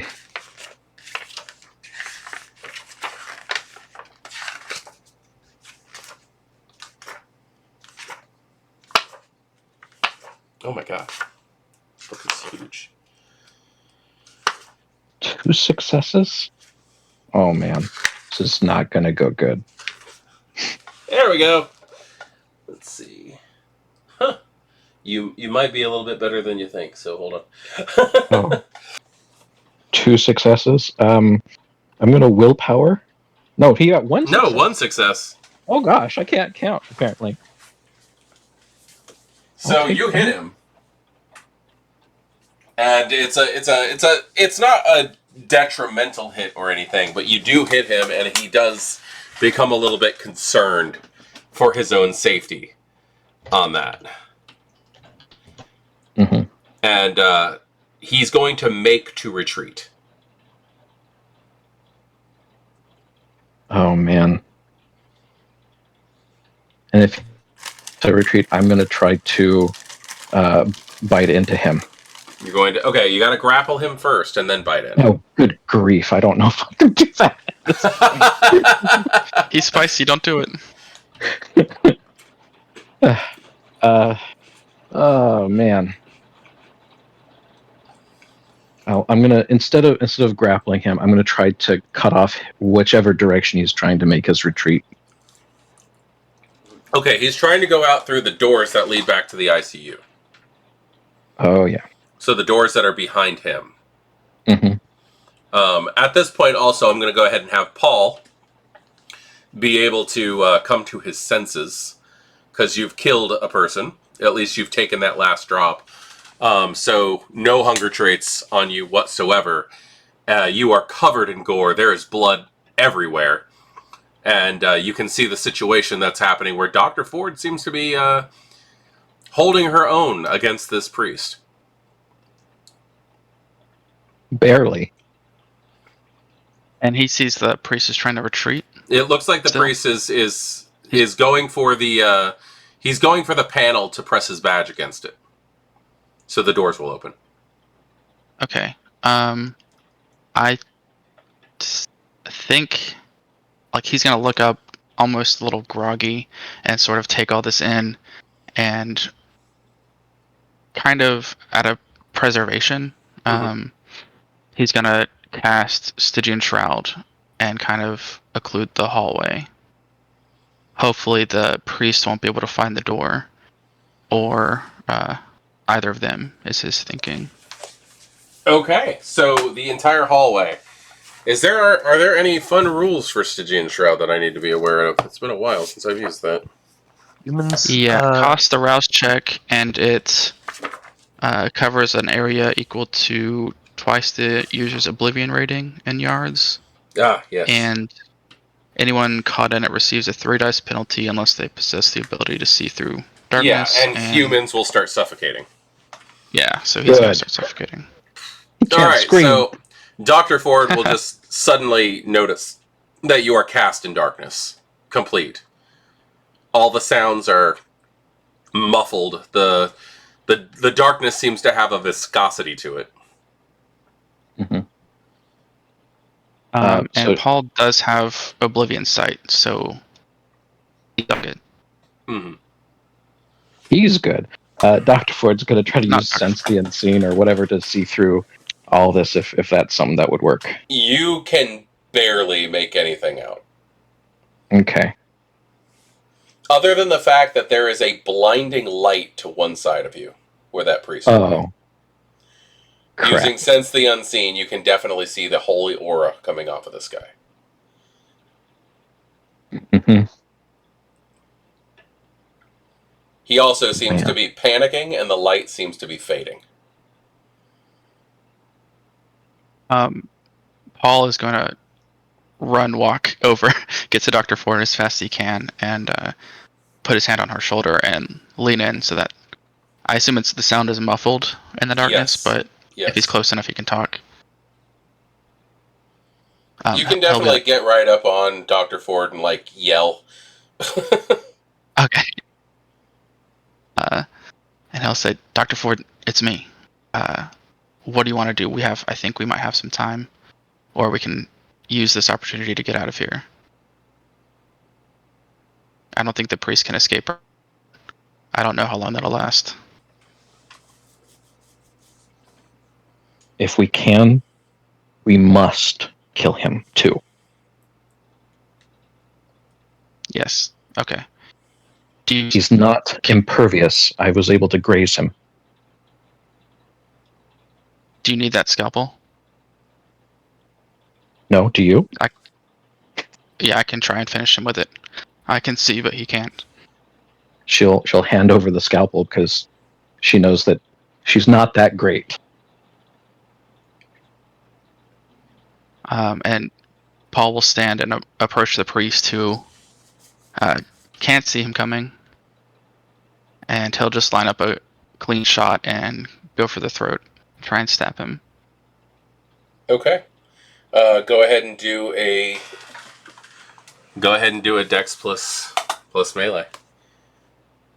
Ah, I forgot that's the pool for this. And I still have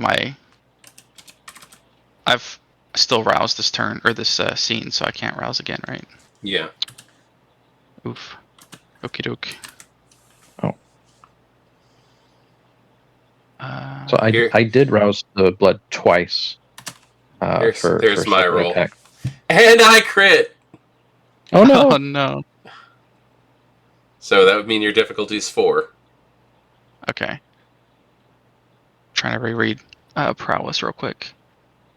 Half. Oh yeah, still damage. Okay.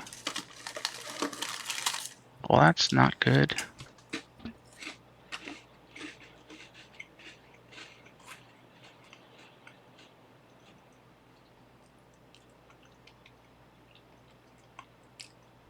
Ah, so close.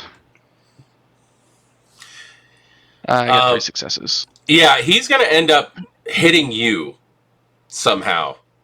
Like, as he's flailing, he's going to end up hitting you. You're going to take a superficial damage. Okay. There is some The kind next of... damage. The next damage? Oh, the next damage will start to cause aggravated, right? If you've For me? if you've filled up, yeah. Okay. Yeah. You can hear that there's some type of muffled announcement over the intercom also. Because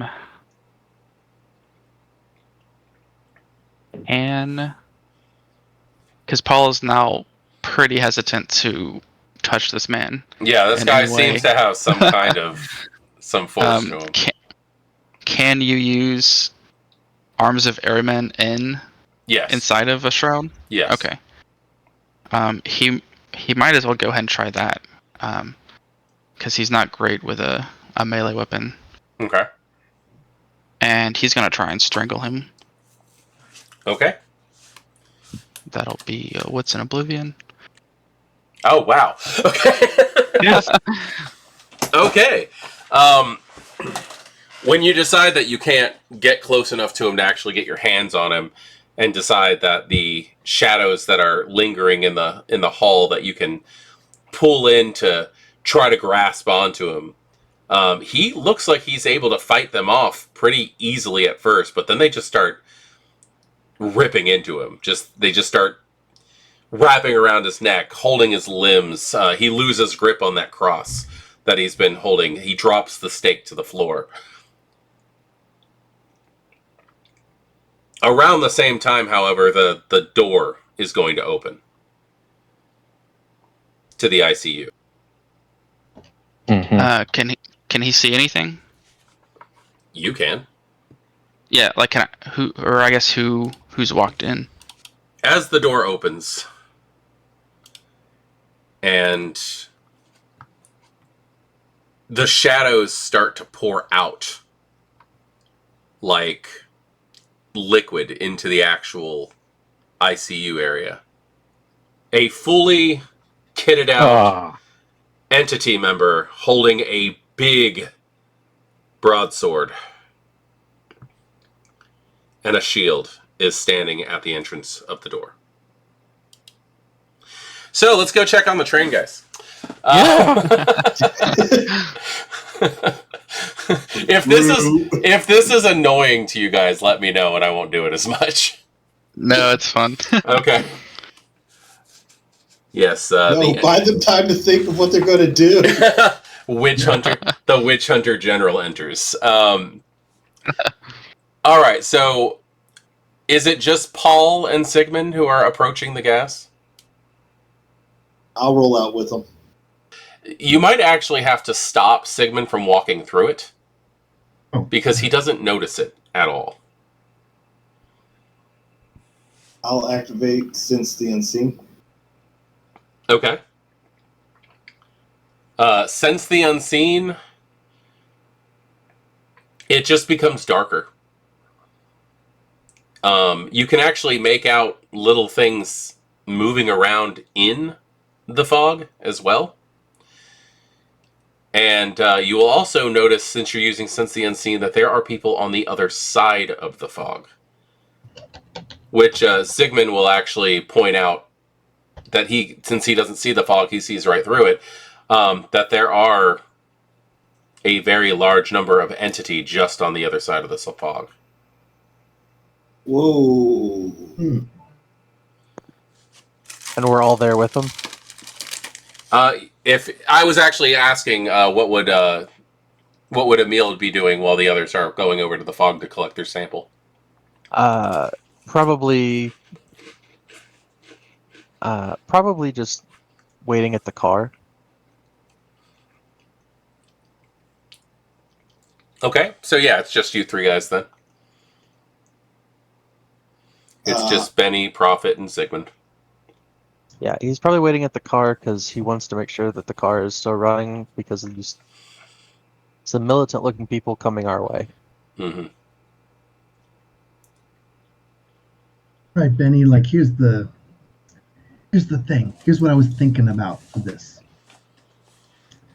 You know, when I was a kid in Amsterdam during the summers, they used to have a truck that come by and spray for mosquitoes, and it had a big device like this on the back. And I'd follow that thing on my bike for like miles and miles. All right? So the idea came to me that whatever they're using for the spray has to be in a liquid. The liquid's being converted to the gas. The gas is going in the air. So if we can get into this one machine and just take some of the liquid to analyze, we take it back to Omnis, and we're back in good. That's a sound idea. You know, it probably wasn't good to breathe in all that stuff as a kid, though, right? Well, yeah, no, but no one told me. Okay. So the larger problem is on the opposite side of this fog, there looks to be a whole bunch of people in those suits from... Oh, yeah. Okay. Remind me to tell you how to disengage the thing from the neck at some point. That might be relevant. Really relevant. Yeah. You think they're watching this machine to see if we tamper with them? Is that the deal? Looking over at them, do they seem to notice us? They are not paying attention. They are doing other things. On the other side of the fog, there seems to be some kind of base encampment kind of situation where they have like the barrier fences put up, a couple of the trucks. The fog itself seems to be billowing out of the back of a truck. Okay. So they don't seem to notice us, so whatever you got to do, we need to do it quick. Okay, well, look, this dustbuster, I can modify it just a little bit. I mean, it's basically a vacuum, but you don't have to use the whole thing. You can just use the suction module. I just have to have you help me open the container to wherever the fluid might be. We'll take a sample, and then we get the hell out of here. Alcavian logic. We can go with that. How are you getting to the machines to get the fluid? Do we have to pass through the gas? Yes. Or Oh, yeah. okay. Sorry if I was not clear on that, but yes, the trucks are on the other side. It's like pointing to the ground and just kind of hitting the ground and floating up. Mm-hmm. If it will lay down and crawl towards the truck. Into the gas? Yeah, into the gas. Okay. Oh, well. How long do you His leg. How long do you think you're going to be in the gas? Because you will be taking 2 aggravated damage every round that you're in there. Ooh, a 1. Okay. As he goes to slide in, I'm pulling him out. No. Yeah, that seems like a bad idea. I'm going to go ahead and say you take 1 aggravated damage as you try to crawl in. All right. It burns, and the smell is awful.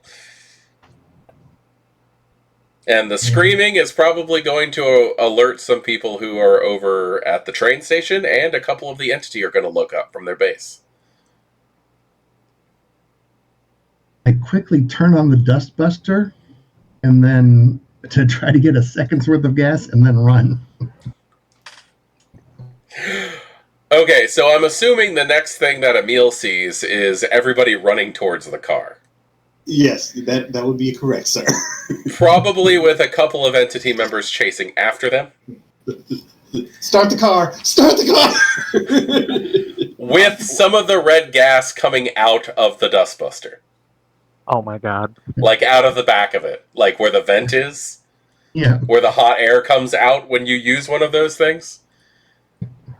Can I please get a Dex plus Athletics check from Benny as he turns on the dustbuster and starts to redirect the gas out the back of it?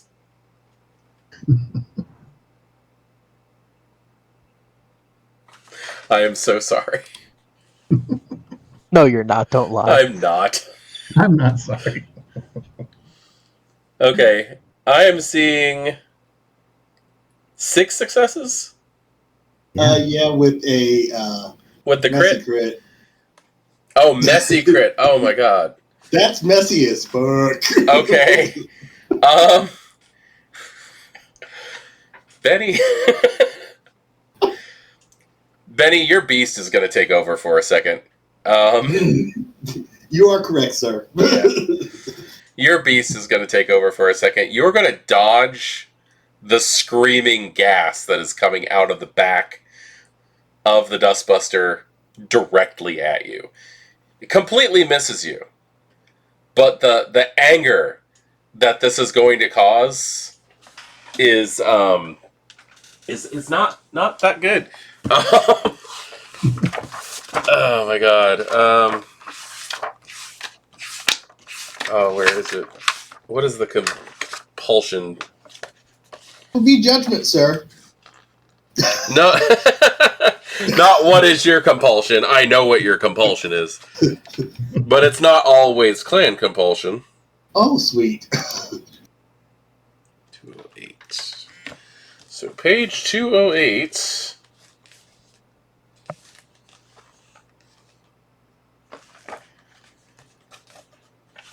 Gives us a nice variety of things that could happen.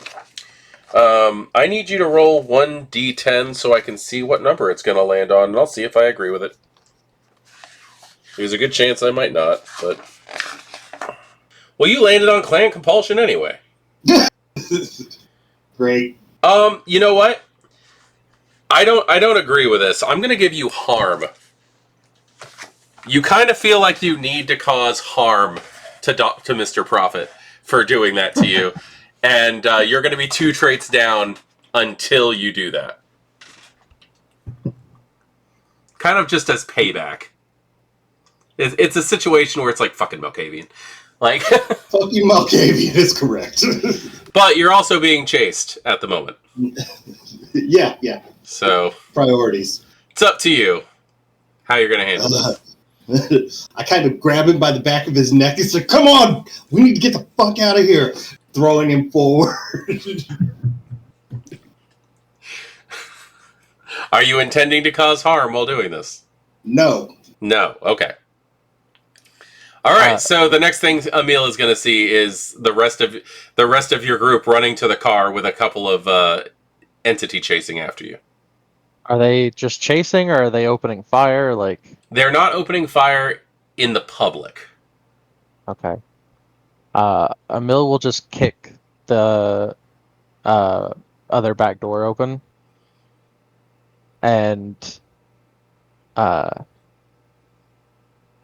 kick the back door open and then climb into the front seat, open the front door, and fling it open for them to hurry, and then just sit back down, hurrying, so that they can just hurry up and get in. All right. Is anybody aiming for the front seat? Where's Sigismund? Sigmund's going to go wherever there's room left. Okay. But he is running after you guys, too. He is not happy about any of this. Is he behind us or in front of us?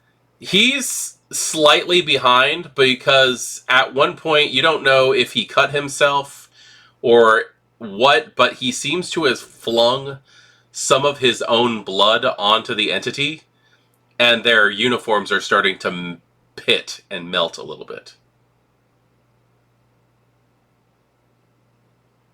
I'll stop long enough for him to get in front of me, and I didn't bring the shotgun or flashbang, so... Okay. One of the entity actually starts screaming in pain as the corrosive vitae starts getting down to the skin. But Sigmund's just going to jump into the car. Whatever door's available. Are they within spitting distance? You'd probably have to, like, go back to them if you're going to do that. Nope, never mind. Sigismund made it? Yeah. Siggy made it? I'm headed to the car. Whatever's open. Front All seat, right. back seat. How roof. about Mr. Prophet, who seems to have some fun ideas? Siggy, you take shotgun. Okay. Sigmund hops in the front seat. Yep, he'll jump in the back seat and be waiting for Benny. Okay, so I'm assuming Benny gets into the car fine, and we are looking at taillights as you guys are heading where? Just into the city is where Emil would say, just take us through the city for a moment. Okay, Make sure we don't have any tails following us. understood. I'm staring daggers at fucking Prophet. All right, Benny. sorry that was so short, but back to the hospital. All right, so you're standing there with the Witch Hunter General at the end of the hall. It seems that announcement that came over that was muffled by the obtenebration or the oblivion had cleared out the ICU. Oh, that's nice. Very convenient for us, at least. Is the priest dead? The priest is on the floor, or the priest is still wrapped up. He's not quite dead yet. He's being choked and held in place by your oblivion tendrils. Okay. And does the this SI guy seem to, like, how does he react to, like, the doors opening and it just being darkness inside? As far as you know, he's just staring into darkness. Okay. It's obviously not natural darkness, and he could probably tell that right off the bat because the darkness seems to be pouring out into the ICU now that the doors are open. So I guess I'll wait until I can see whether or not he's stepping forward or stepping backward. Okay. Is everybody just waiting to see what he does? Yeah, Paul just kind of freezes and, hoping that he's not visible at the moment, continues to focus on finishing off the priest. Okay. He's going to step forward and slam his sword into the ground. It actually goes into the tile a little bit. And he is going to... I don't like the amount of numbers I'm seeing. Oh gosh! He slams the sword into the ground, and almost imperceivable burst of light is going to erupt from the sword itself. You swear it's bathed in flames for a split second, and your oblivion actually quivers and backs off a bit. It doesn't dispel, but it actually does, like, cower. Gosh. In fact, 4 successes.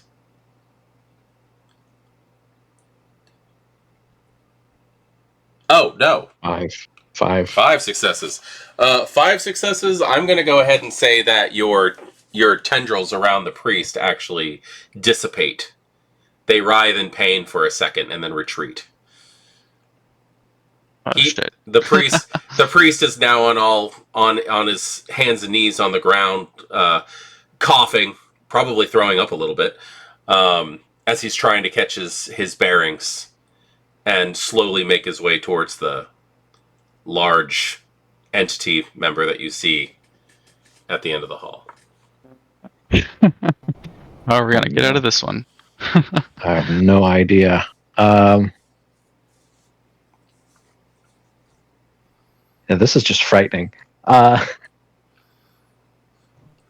all I can think of right now. Good. I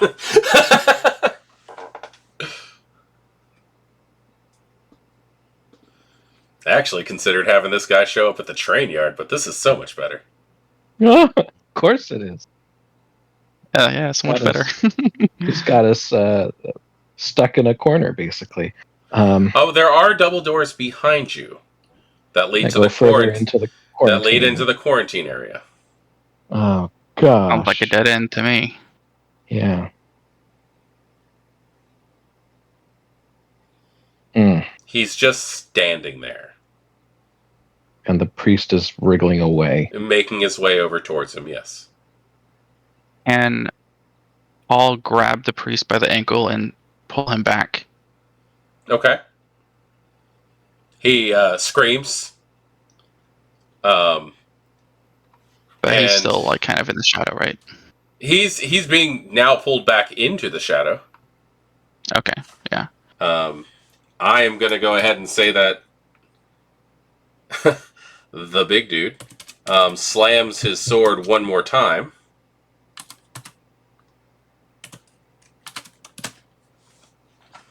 2, 3, 4, 5, 6, 7. Yeah, this time your Stygian shroud is going to dissipate completely. It just it evaporates in a blinding light.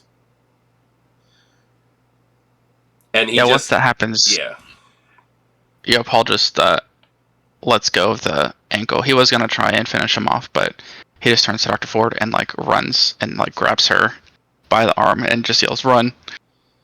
And they're going through the other doors. Oh, we're going in. Oh, okay. Yeah. Yeah. Well, I'm not going past. So you two go through the other doors and go into the quarantine area. Uh-huh. Oh, man. Okay. I feel like we're a couple of rats going further into the maze with no back door. Oh, my gosh. So you guys go into that area, and it seems to be on a power reserve, possibly. It's very dim. There's like one fluorescent light off in the distance that's on, and it's just kind of flickering. Like barely holding itself on. Mm-hmm. And it's just a hallway of doors that just keeps going. Do these doors have any windows in them at all? No. There are no windows on the doors themselves. There are, there's like a little plastic, cubby built into the wall right next to the door where you would typically find like the medical information. Mm-hmm. But they're all empty. There is caution tape. Like, not like plastic line stretched across the doors, but like actually like taped to the door on each one of them. And it literally says, "Entrance granted to Society of St. Leopold only."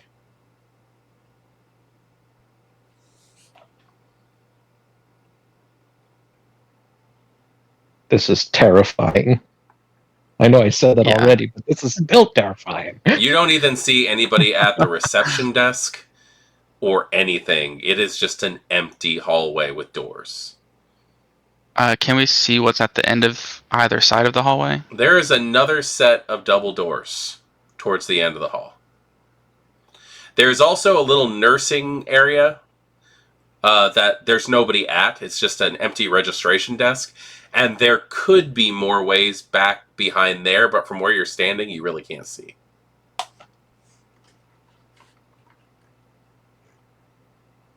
He'll ask Dr. Ford, which way do you want to go? Haven't been in this part of the hospital.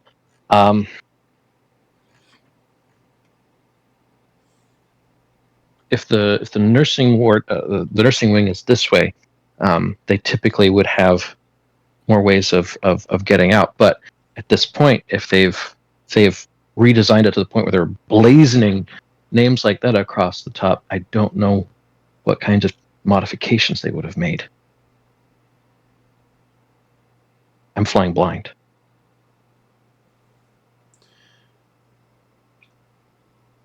Do you guys So you just, said the are you nursing- guys just standing by the door, or are you walking down the hall?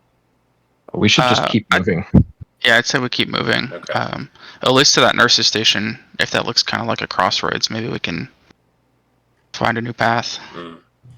Upon closer inspection, as you guys are getting around, the doors also have subject L1, subject L2, and it just keeps going until eventually it stops to subject C1, subject C2.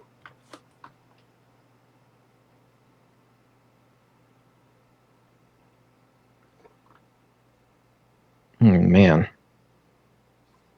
Any idea what those subjects mean?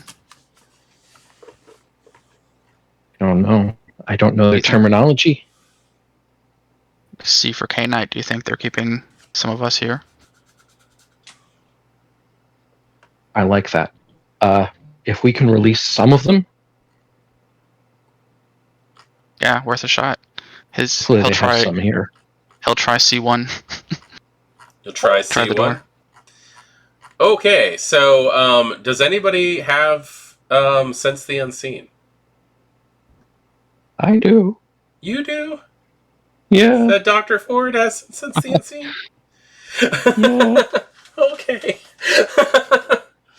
So, when you walk in, both of you just see an old man. He is on a respirator. He is breathing. He looks rather haggard. But he's just there. He's just an old man in a hospital bed, seemingly either asleep or unconscious. A respirator. Yep. Now, Dr. Ford, you see what I just described, but there's an overlay for you. His nose is comically large compared to what you see on the outside. His ears also are large. They have very fat earlobes, strange points that kind of like fin out on his ears. His eyebrows are so long that if you chose to, you could braid them. His mouth is massive, and it's hanging open a little bit because he has a tube down his throat, which both of you can see, but what you see are these horrible gnaw marks on the tube and these razor-sharp teeth. And he seems to be wearing some kind of strange reddish-colored leather head, like, it's almost like a hat, but it's more just like a beanie almost. But it looks like it's made out of like dyed red leather. Okay. So is he being restrained in any particular way? His wrists, his ankles, and his chest all have straps on them. He is being held down. Okay, I'm going to start doing the most reckless thing because this is just going to be a series of reckless things. This whole scene. That makes me happy. One masquerade. The funny thing is the the one with the sword and the priest don't seem to be following you. Yeah. You also Well, don't hear any kind of announcements or anything over the speakers. Mm-hmm. Beginning to wonder if they've just locked the doors. Start unrestraining this guy. Yep. Paul will help. Whatever she starts doing, he'll do as well. Okay. Okay. You start to unstrain him. It's not that hard. I do need a wits and awareness check from both of you. Dr. Ford, I do not want you to put your perfectionism... I don't want you to be marred for this one. You get your full dice. Okay. Primarily because it's something that you would notice in a hospital setting. I have one success. One success. I seriously doubt Paul would check anyway, so.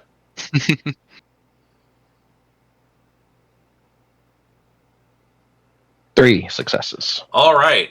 The IV he's hooked up to.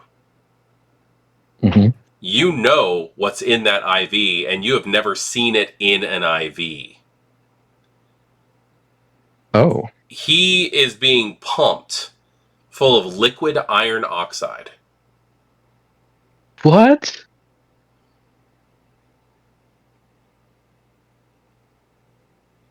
Oh dear. So as a player, I don't know really what that is specifically. Like it's a metal. Basically, elemental iron supplement. He's being pumped full of rust. Yeah. Yeah. He's being pumped full of rust. Oh my gosh. It's a sickly orangish brown liquid that's going through the IV. I'm gonna just tear that IV off of him. Okay. He's going to instantly start moving and stirring as soon as you do that. He's not quite conscious yet, but he seems to be coming out of it. Okay. Dr. Ford, do we want to stick around when he wakes up, or we want to try and really open up a few more, maybe? Get out of here. Yeah, let's keep moving. All right. You move. Yeah, because Paul doesn't have any idea what this person could be. Mm-hmm. He just sees him start moving. Yeah. And isn't sure if they want to deal with that.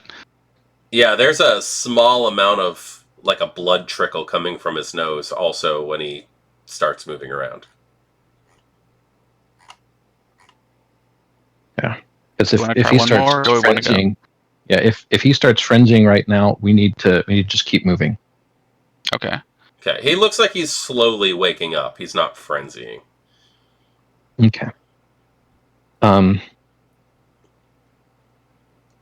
Yeah. Well, if they're not frenzying, we still need to get as many of them up and moving as possible. Okay. So I'm gonna. Oh, good. Did that look like a K-Knight to you? I was expecting a steak or something. So, yeah, I didn't mention it. It looked like a Nosferatu to me. A Nosferatu, okay. Yeah, I think there's something going on in this place where, let's just say that was a long nose. If there's more of them in here, I wonder. I think they're all going to look normal, and it's not going to be what we expect it to be. Okay. Do you want to try one of the other doors? Maybe L? I believe there was a C2 as well. Mm-hmm. Okay. I'm going to go ahead and say there's like half a dozen of each. Okay. Let's just do all the C's as we can. And if they become conscious, then we can talk to them. But I don't know how we're getting out of here. That's the next problem. I'm hoping at the back maybe we can find an emergency exit. If we send these guys out the front, hopefully they cause enough chaos.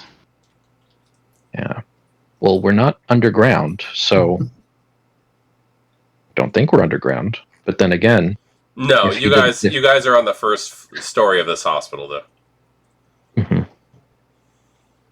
Well, if someone here is particularly strong, maybe you could just make an exit. I could try. No promises. Mhm. So you take C2, I'll take C3. Yes. All right. All right. C3, I'm just going to pop into that real quick because it's less description because you don't have Sense the Unseen. C3, C3, you see someone in there like, I don't know, late teens, early 20s. It's a girl. She's very, very pretty. But she has the same setup as everybody, as the other guy. She's got the strange orange stuff being pumped into her. She's strapped down. She actually has she's actually got a blindfold over her also. Yeah. Paul will just basically mimic what he saw Dr. Ford do. Take off the restraints, yank out the IV, and he'll take the blindfold off as well. Okay. I'll get back to you in just a second. All right. Dr. Ford. I don't like the sound of that. Dr. Ford. As you walk into the other room, it's a child. Looks like maybe 9 or 10 years old.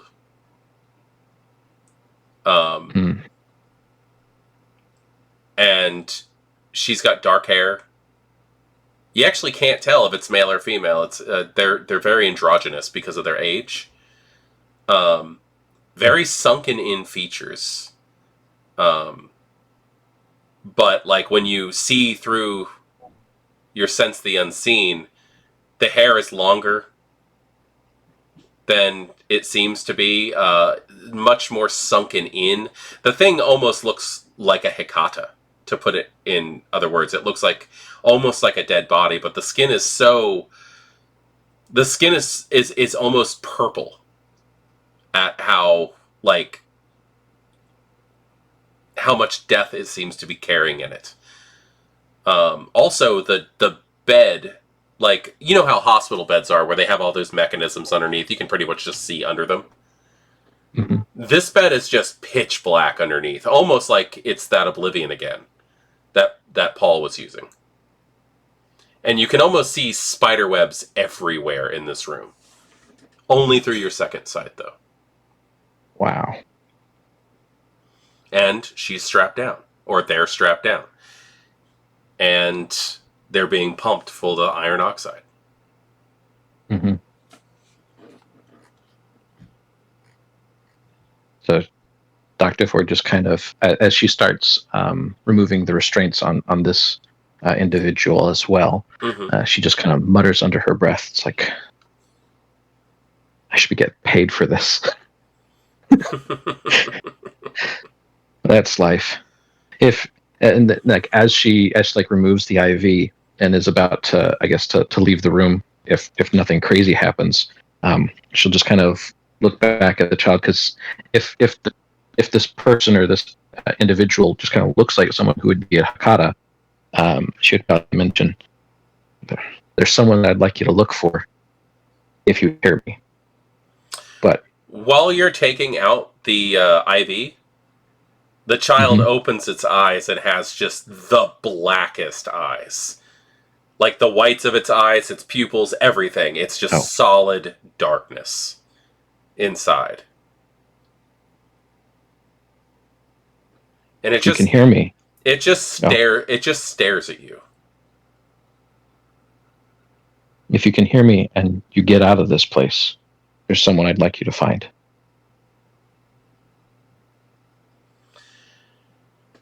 It talks, but it's very quiet. You can barely make out the whispers.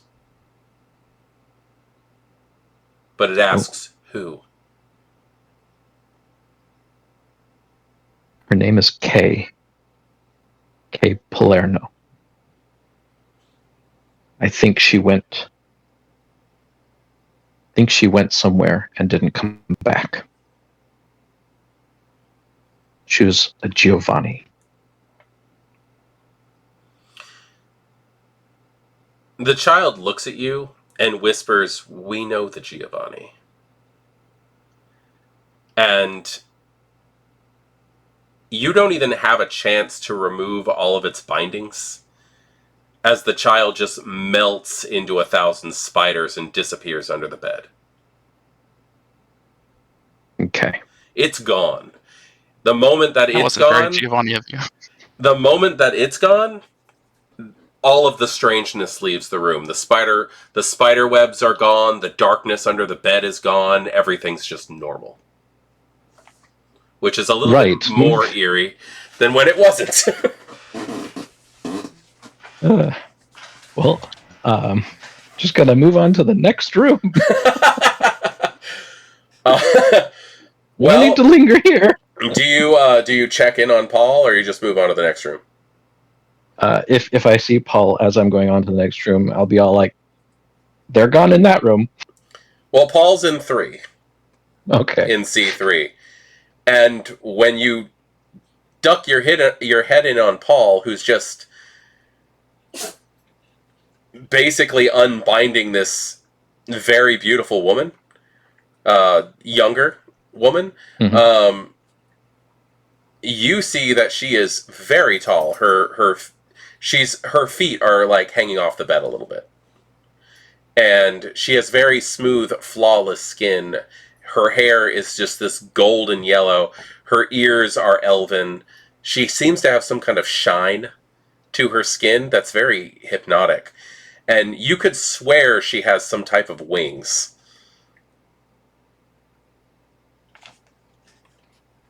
That is weird. She doesn't say that out loud. She just kind of looks. She pauses and kind of freezes. Like, that was not something she'd be expecting to see. Yeah, just as you notice her, her eyes pop open, and they are the most gorgeous blue. And they're so unnatural. Mm-hmm. But as soon as she looks up and sees Paul, her nose starts to bleed. And she starts coughing a little bit. But as she's coughing and her nose is bleeding, she actually looks more elegant as this is happening to her. Like, she wears the sickness beautifully.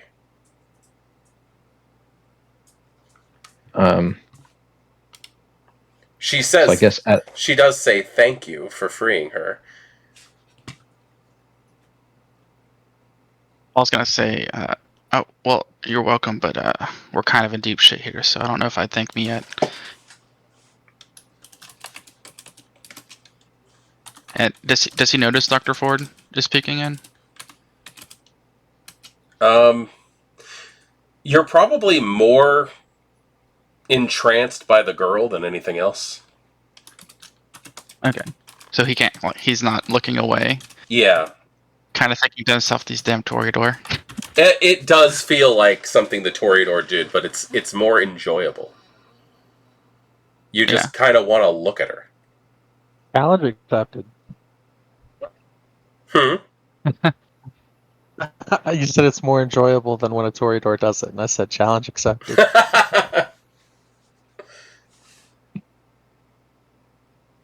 oh man.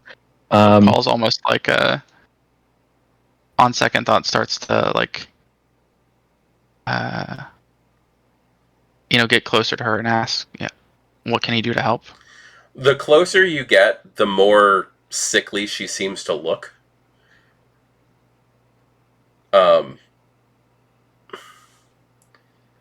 She looks at you and almost it's a beg. Like, she's begging you, but also it seems to be like an order that you feel compelled to follow to free me.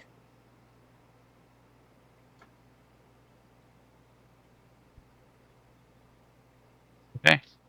And he finishes what he was doing, takes off the rest of her restraints. That was kind of his plan anyway, so just seems natural. Yeah. She is going to get up. And she's a lot taller than you thought she was when she was laying in bed. But she will go to leave. She will just go to walk out and leave. I guess as she is about to try to leave, I'll try to say, we're currently dealing with a minor siege, so I don't know if you could just walk out the door right now. She looks at you and smiles, just a small amount of blood coming out of her mouth as she gets close to you, and says, "They'll escort me out," and just walks out. Of course they will. So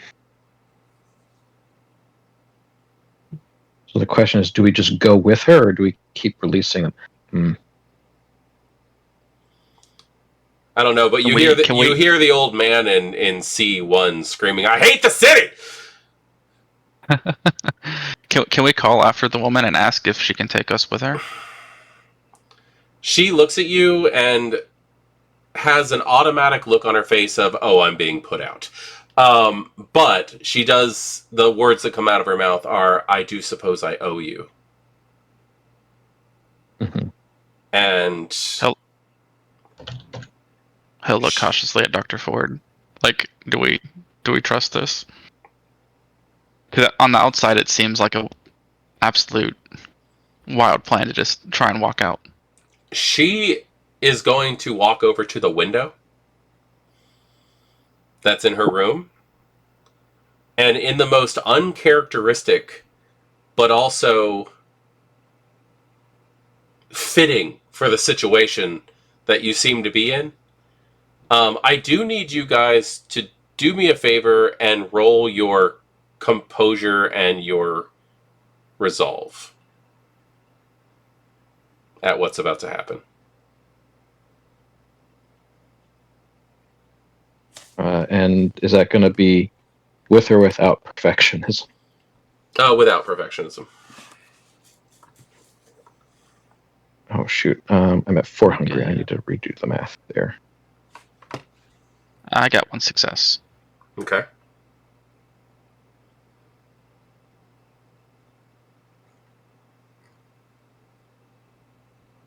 Two successes. Okay, cool. Awesome. So she walks over to the window and licks it. Just full on, flat tongue against the glass, licks the window. Which is just going to make you guys go, "What the hell did I just see?" And in a flash of light, you're in the Elysium. Oh. Wait, what? Oh. He's looking around. Dr. Ford's there. What the hell just happened? Is the tall lady there? No, she's not. You two are both going to take 1 aggravated damage, however. Okay.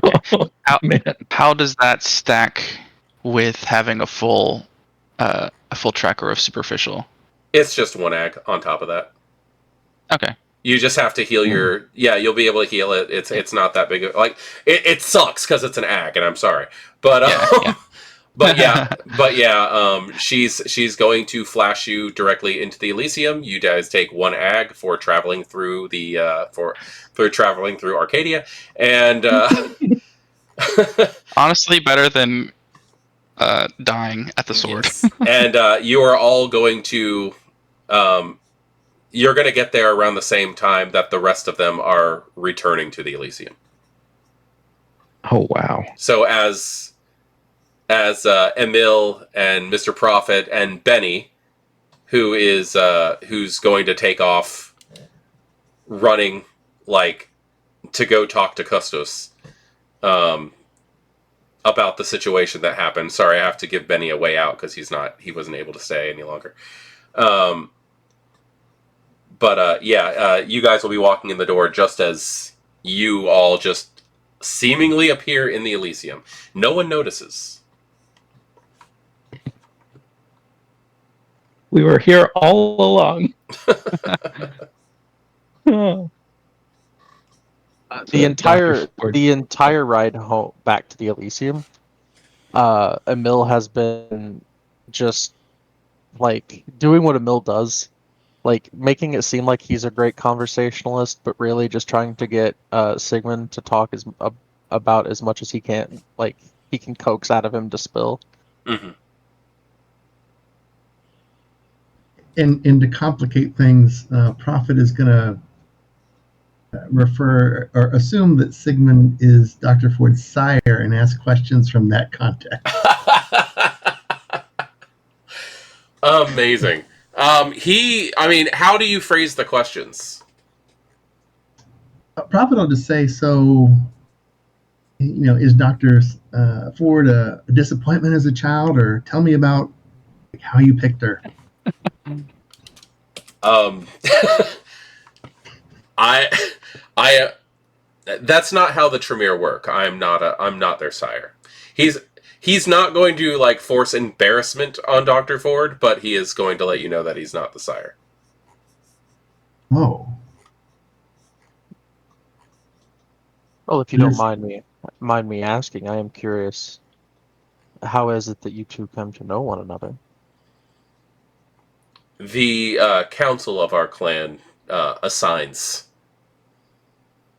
us so that there's no favoritism. The Tremere avoid nepotism.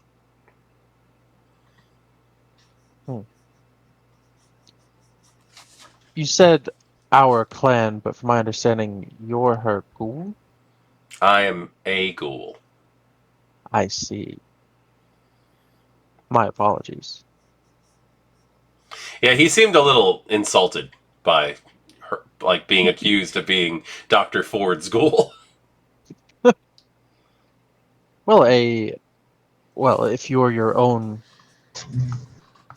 person, which is I applaud you for. It's a rather rare trait to see amongst our kind.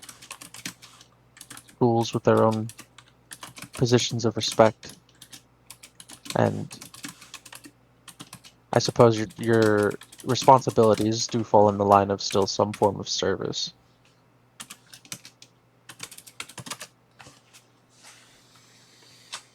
I am here to help with the current situation. And do you have any ideas on how what that help will look like? First, I believe we have to figure out exactly what this red gas is and how we can break it down so that we can get more Tremere into the city.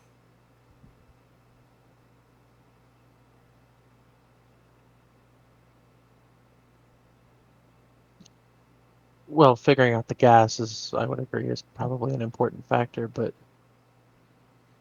surely the Tremere aren't the only asset the Camarilla holds in cleaning up Prague. No, I'm sure it's not, but having practitioners of blood magic in the city will be very useful. I won't argue with that statement.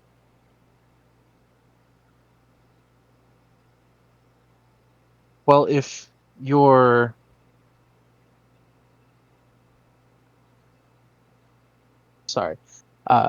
if you're not her ghoul, but you two are acquainted, you said you were placed with her. What's it like working with Dr. Ford? He is having a hard time answering this question. Like, you can tell that he's struggling. Because, like, he wants to answer you specifically because he's still under entrancement. Mm-hmm. After a couple of seconds, he will just break down and be, like, massively frustrating. They never answer their phone. They barely ever carry their phone. Like, he starts venting to you.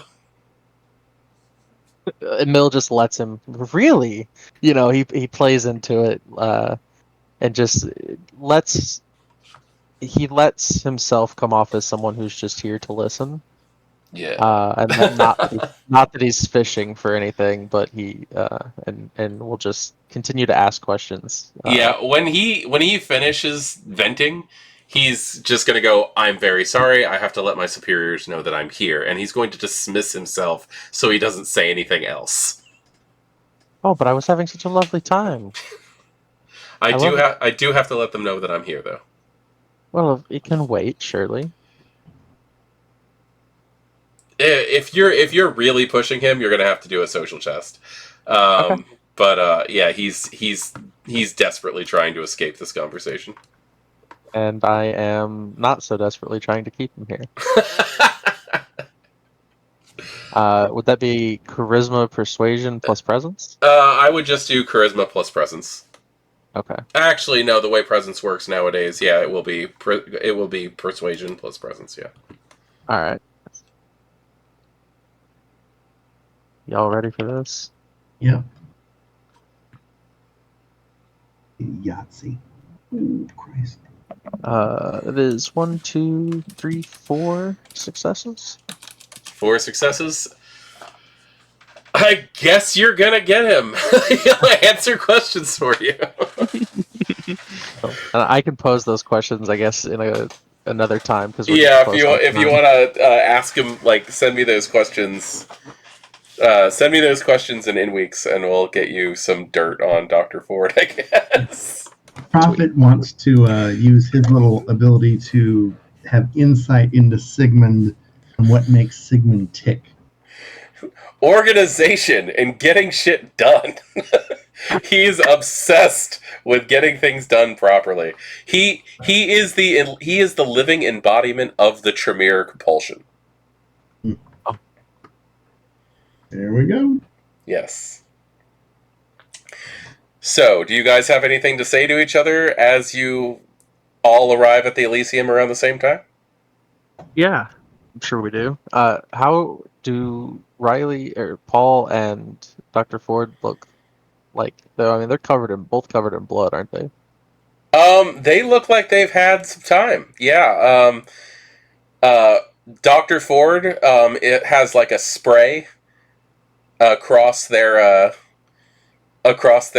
clothing from like hip to shoulder, where it looks like somebody just sprayed them with blood. Also, it looks like they have a little bit of bruising on the face, and also they look disheveled, like they've been wind whipped really hard. Paul also has the wind whipped thing. He looks like he has oh god, he looks like he dived into a dead body because he frenzied on one. Oh my god. For the love of all things good. You won't 20 believe what seconds we ago. found. 20 too. seconds ago, we were not here. Yes, we don't know how we even got here, honestly, but we made it out alive. The hospital is a disaster. Oh, that's Hey, Paul, if you wring your clothes out, can you wring it into a bucket for me or something? ugh. Yeah, sure. Do you have a bucket? Where's Sam? Need a bucket. I'm sure that you guys can get a hold of a bucket. Well, I don't even know where to begin asking questions. Truthfully, I have a lot. Why why do you look like you just crawled out of a corpse? Oh. Well, Devin is dead. Say no more. I think I can put 2 and 2 together on that. And the Inquisition is infiltrated the hospital quite well. They're using So the kind of first look at floor as Dr. Ford. storage. Yes, I think we freed 3 other Canites, but I didn't recognize them. But So I think there's more there. there were at least 6 cells, possibly up to 12. We were able to release 3 before we found ourselves here. And if that sounds weird, it is. Yeah, the last person we freed was just gonna walk out of there, and we tried to recruit them to help, and they did something to us, and we ended up here. You don't recall traveling out of the hospital? No, as far as we know, we were cornered with a priest and some sort of armored knight about to come around the corner. So I just want to make sure I understand what you're saying clearly. You freed a handful of presumably staked kindred. They weren't staked. Were they torpid? Not Uh, even. No, they were restrained, and they had some weird shit being pumped into them. They had iron oxide being pumped into their veins, and somehow it was putting them into, I guess probably the best comparison would be day sleep, even at night. So they weren't tortured, they weren't staked. Just remove the IV and they would wake up.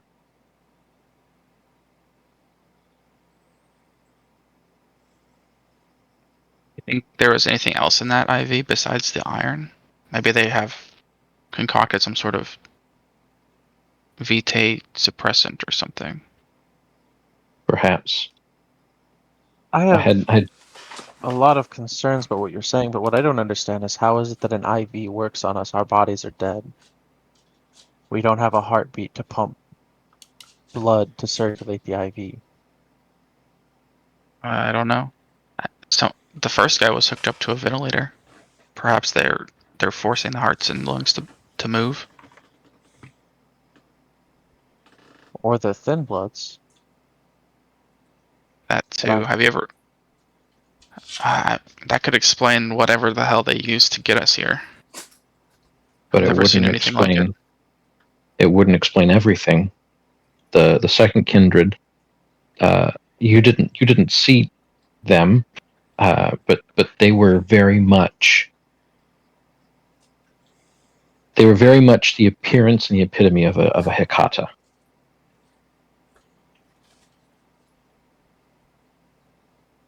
So in the first one, from my eyes, was definitely a Nosferatu.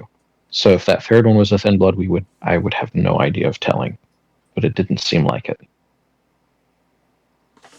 It's You said he almost was a as if Nosferatu? To me, he the just looked first like an one. old guy. There was something about it. I think the respirator was actually a pump, but it's like he had Mask of 1,000 Faces or some way of hiding himself, but it wasn't him specifically. It was all three of them. They had the way they'd looked at first, and then they had what I assume would be their actual appearance. Do you think So the one that you released in that third room, you saw her eyes, how deep they were, Yeah, they were and blue. how she almost seemed to have wings? No. She was just tall. I thought she was some sort of Toreador. Tall and pretty. I have no idea what that was.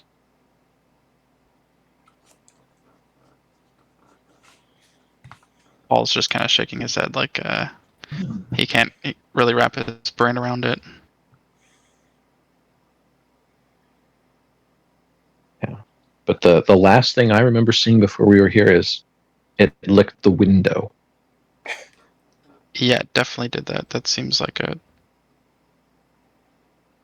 thin blood alchemy or something. I know they do weird shit. I would go with just something, because I wouldn't know. I wouldn't even pin it on thin bloods, because a creature with such confidence, they could walk through a hospital that's been taken over by the SI and then teleport us out rather than itself. it all sounds rather fantastic. Yes. You should definitely report that. Who knows what else they're holding in there? speaking of fantastic things, where's my Sigmund? Sigmund He had to go is check in, report that he Yeah. made. You'll have a Dr. Ford will have a text from Sigmund that says that they have to get away from Emil because they're afraid that they're making them a little bit too loose-tongued. Probably say, if you check your phone, you'd probably know. Yeah. As a response to that, she looks at the phone real quick, sees the text message, and closes it and stares at Emil. Emil doesn't seem to pay any mind. He's just he carries on. Was there any sign of the prince? Well, No. as we said, we didn't get through all of them. There's 3 doors labeled C, or 6 doors, excuse me, and some labeled L. We started with the C, thinking maybe K-Knight, but we only made it to number 3 before we were sent back here. So wait, you're telling me you thought that the old man was extending his powers to the others so they didn't look how they really look? I don't think it was him. I think it was something about what the Second Inquisition was doing. Yeah, I think they're studying us somehow, and maybe they've been able to replicate some of our abilities to hide what they're doing in case any normal mortals walk in. They would just see a human. Tony, Yeah. Emil's been around the world, and he's not. I wouldn't say an occult specialist by any stretch of the imagination. Mm-hmm. But I mean, he travels and talks to lots of people from lots of places. Is there anything that does any of this seem to maybe like ring a bell? Like, Well, you have 0 occult on your sheet.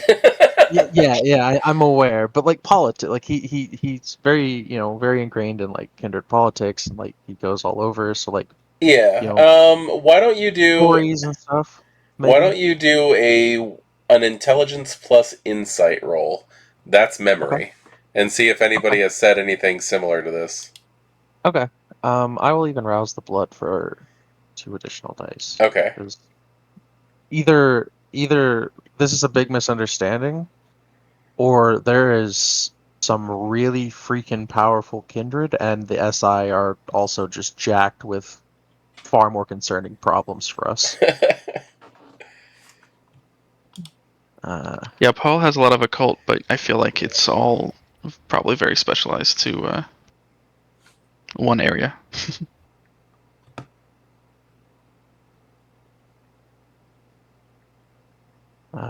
5 successes. 5 successes. And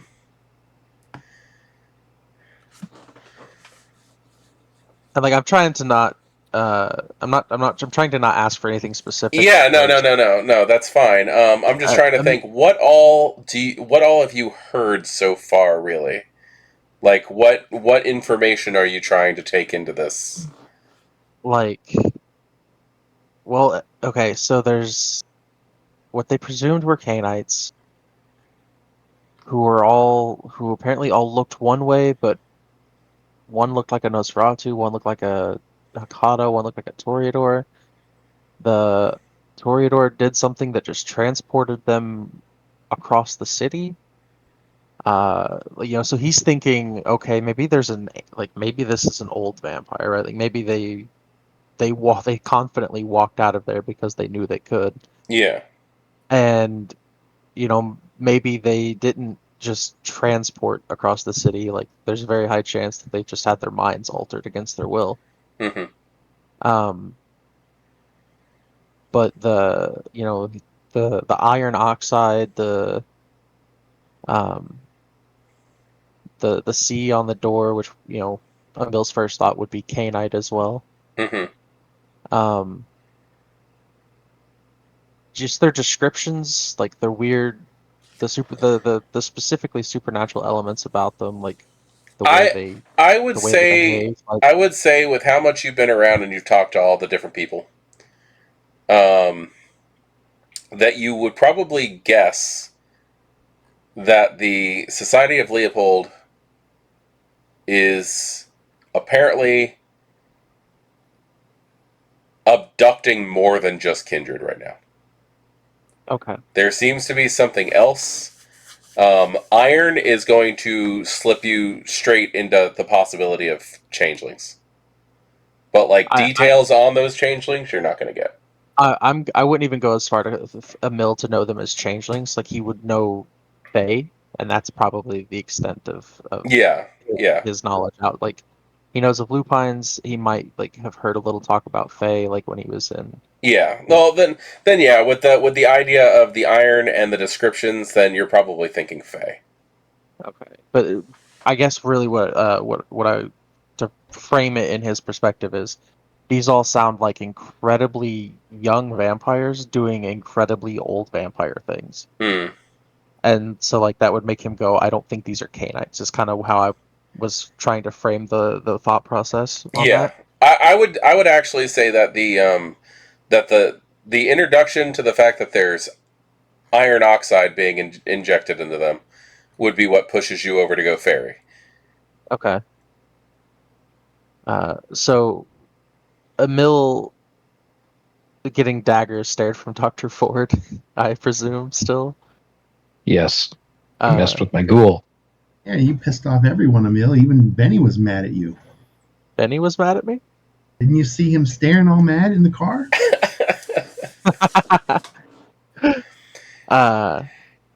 Emil's I don't Yeah, actually, real quick, Mr. Prophet was in the back seat with Benny, Yeah. and I'm sorry I didn't want to interrupt the scenes that were happening, but when they left, Benny sent me a message. Can I can I get a let's see how this shit works actually, because they are retaliating in the car. Yeah. Can I get you to roll stamina versus occult? Or fortitude if you have that, one or the other. Stamina. Yeah. Yeah, stamina plus occult.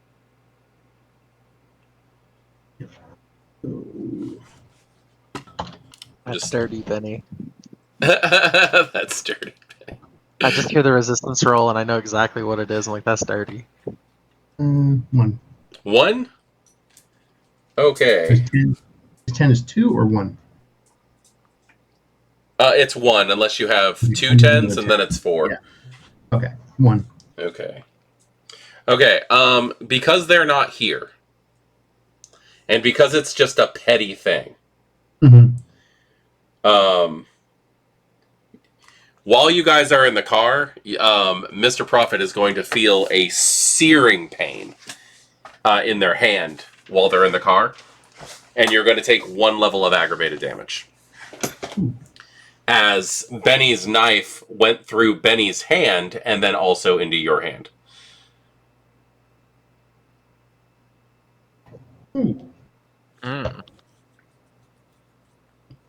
It seems like it was some kind of mistake. Yeah. But also, Benny didn't stick around to talk about it after you guys got out of the car. I'll save what I was going to say to him until next time. Because it's good. But meeting Dr. Ford's very intense stare, Emil's going to just say, what you're describing are individuals who have traits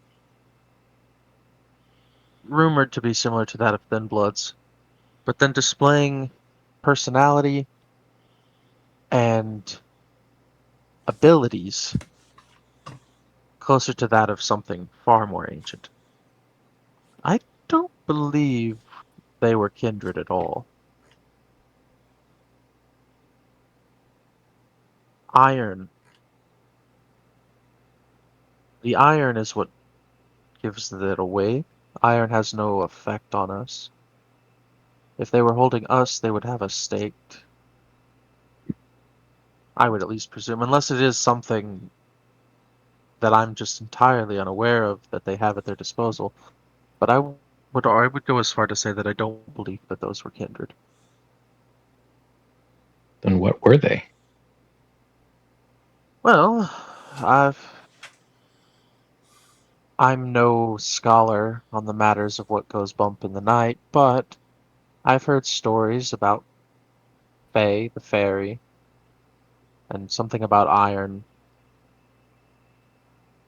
Iron being something equivalent to what sunlight or fire is to us. Or like how they say silver bullet will kill a werewolf. I wouldn't know if that's true. I don't intend to get close enough to one to find out. So I don't know if iron really does affect the Fae, but I've heard stories that they are real. Which doesn't really surprise me if they are, but I wouldn't. I know enough. I've met enough kindred to know. I don't believe any of them were kindred. So Dr. Ford's going to turn to Paul. She's going to say, "So Peter, I guess you released Tinkerbell." Yeah. Oh, real quick, I do need to know before we actually stop, what does Emil do with that letter? Oh, he's gonna read it first. He's going to read it? Yeah.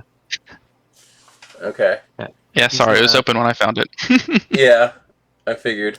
Let's see. Yeah, the police had, or the wax seal broke when it hit the ground. At the bottom Yeah. of the platform. Well, it is a letter saying that Lucinda is backing M's claim for praxis. Is it now? It is. Crosses out her name and writes his name. Doesn't even erase it, just crosses it out in red pen. I'm the prince now. Yeah, it talks about how Prince Marcus was owed a boon by Lucinda, and a posthumous repaying of the boon. They're pulling their power to have M become prince. That's what it says. Really? Does he share that letter with the rest of us? He definitely will use the phone. Oh no, he won't. Because I was gonna say I'll use the phone that Omnis gave me. It's safe, but Omnis gave it to me. It's really not that safe. It's safe from everyone but Omnis.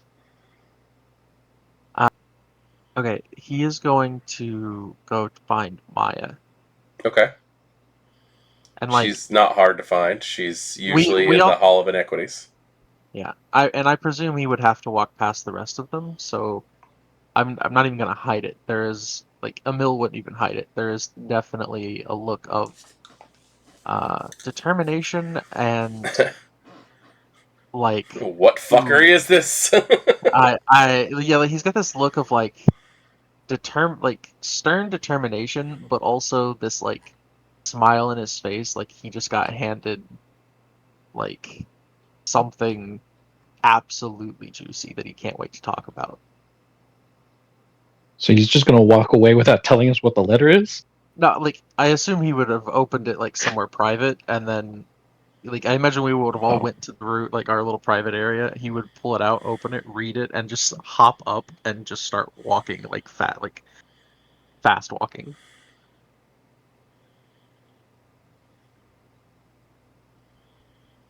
Not saying that you can't show, like not really saying anything. He's just very quickly like Not "Ooh." saying that you guys can't follow, but Right, just yeah. beelining it to Maya.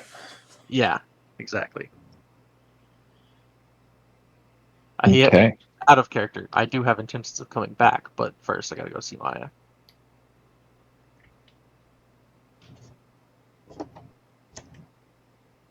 So who wants to follow? Paul's kind of dazed out in his own little world a little bit, kind of just thinking about all the shit that just went down. So if someone else brings it up, like he'll kind of notice that, oh, Emil's doing something, and maybe we should be there. Mm-hmm. So yeah, Sounds like you're all following. let's see what he's up to. Yeah. Yeah. Emil would scold you for being nosy if he wasn't so damn nosy himself. So yeah, It was a group Emil effort. beelines it to like the god awful techno nightclub that's been built in the Elysium with Yeah. freaking EDM blaring as loud as it can. Good place for a private conversation. No one Exactly. can overhear you. Emil will approach with just this jubilant glee on his expression on his face. Okay. Maya, dear, how are You you today? you seem Tonight? happier than you should be. And I believe I can share just a little bit of that happiness with you. Oh, please do. And she'll lean over the bar, listening, all excited. She loves gossip. He'll kind of like unfold the letter with his just one hand and make a dramatic showing of slapping it on the bar and just sliding it to her.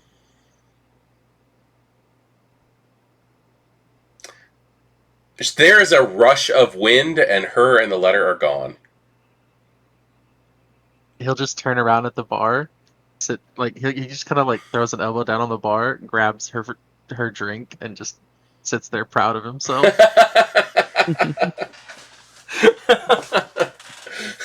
Emil's starting some shit. Gotcha. Okay.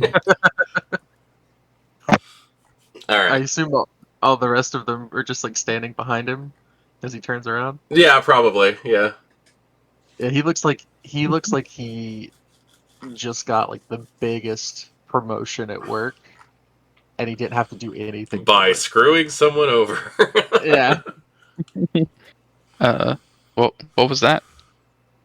Oh, that was the letter that I found that the ghoul dropped at the platform at the railway station.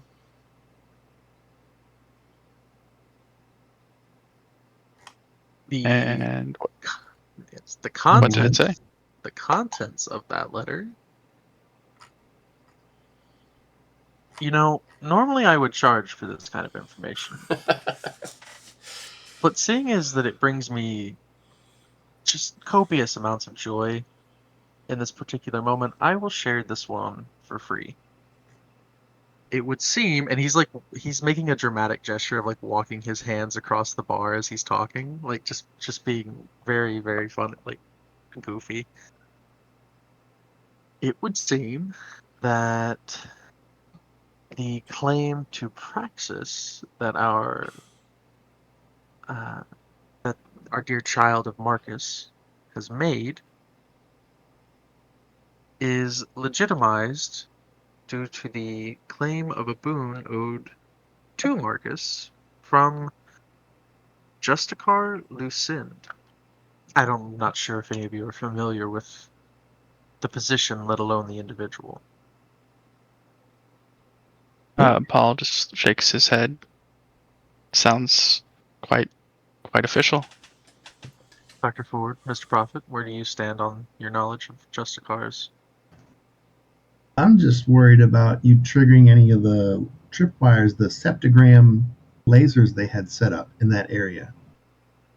I didn't trip anything, as far as I'm aware. Well, that's what I'm saying. How are you aware?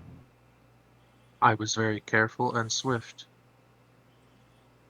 Right, but if you break a laser, it doesn't matter how fast you are. Well, it's a little late to be concerned about that now. I just gave you some of the most the juiciest gossip of the year, and you're worried about something that happened hours ago. I'm worried because there were surveillance cameras in the area. I was careful. I'm not an amateur. I'm not suggesting you are. I'm just saying that that area was prepared and they were waiting to see who came. Your concern is noted. But the letter particularly was down in below the platform. It had fallen down. Now, moving the evidence markers around. I mean, Tony, like Mekhet, do I feel like would Emil feel like he was like successful at avoiding all the little laser marks? I feel that Emil would believe that they were successful. Perfect. You have all the right to be all full of yourself at the moment. Okay. I'm certain that I possess enough nimbleness and grace to have avoided a few lasers. Yeah, okay. But Taking Dr. your word Ford, for it.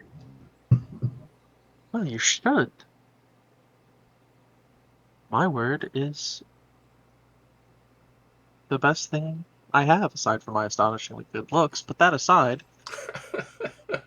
Dr. Ford, you've been awfully quiet. I presume that you either know nothing of the Justicars or you know a lot.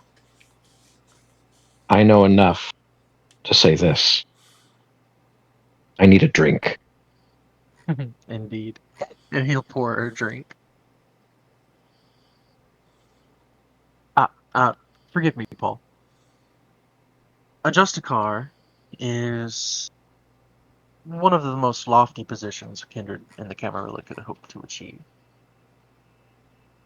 Where every city has primogen, and those primogen answer or work alongside a prince who is the de facto leader of the domain. Beyond the prince are sort of, would call them regional enforcers, the Archons, and the Archons serve a Justicar. The Justicars answer only to the Inner Council of the Camarilla. So that our dear M seems to have documentation that says she has obtained the appointment of Prince by a Justicar,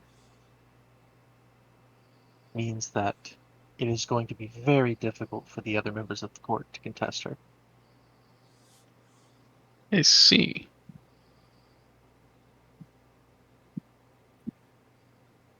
So unless someone does something about it, she is our new prince. Unless that document were to say never make it to the eyes of the court, then there would be no claim or evidence to support her claim. And if someone were to happen, I don't know, make it so that another member of the court had access to the format and documentation for forgery, or were just capable of helping them make it vanish, that person would be owed quite a hefty and long-living place of favor in the city. And he just smiles, just from ear to ear. He just smiles. So you think I assume Maya that'd might you. be less inclined to let M take the throne? Well, I would ask her, but as you can see, she's already moved off to take some form of action, I'm sure.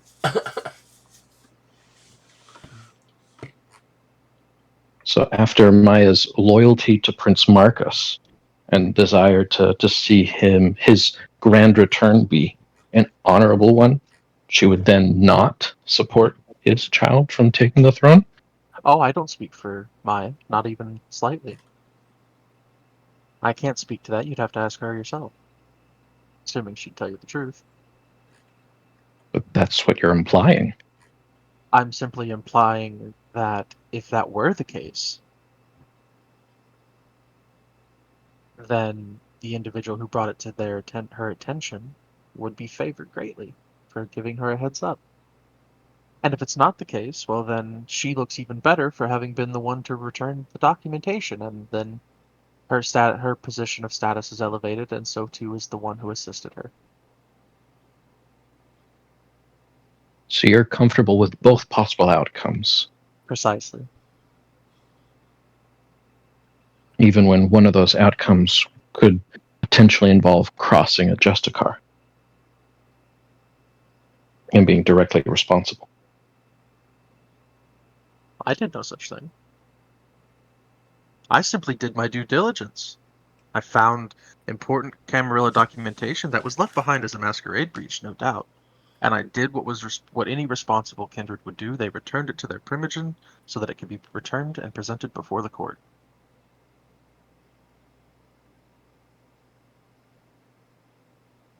Well, I guess that's one way to look at it.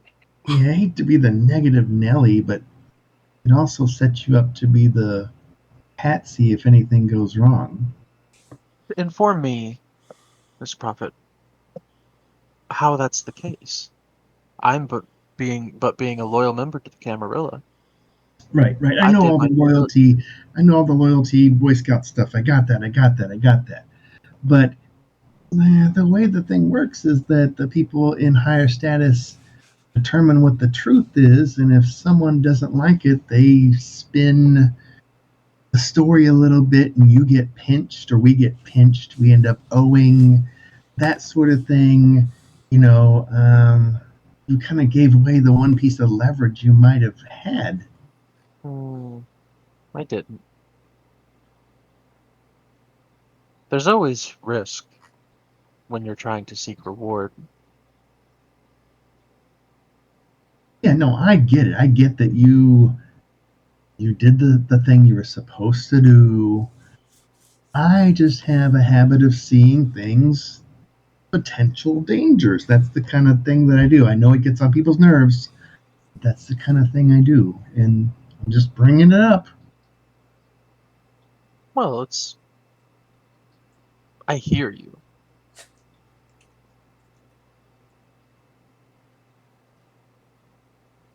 I hear you, Mr. Prophet. But you have to know the pieces that you play with. Every piece on the board has a certain skill set, a certain way of moving around and doing things, a certain way of operating within the game. You understand how those pieces work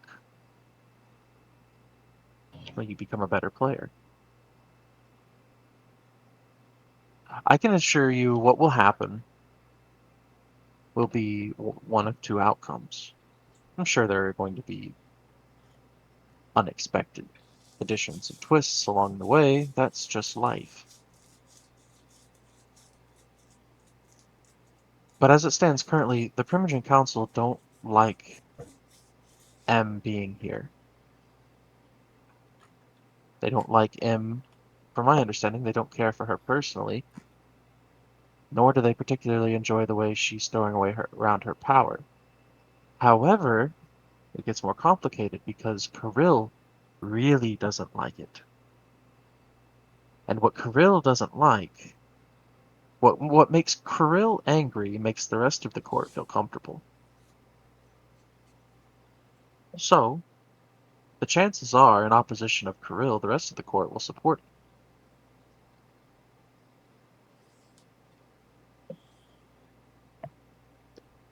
We could simply leave this room. I'm sure she's either speaking with Custos on this matter, or if they're already done speaking, they went to see Omnis. I need to find some sustenance. He looks at his hand. I'm like kind of burned by the gas, and then Benny accidentally stabbed me with his knife in the car. Yeah, Paul and Dr. Ford, I'm assuming, are looking quite worse for wear. You all look rather Mhm. haggard, I must admit.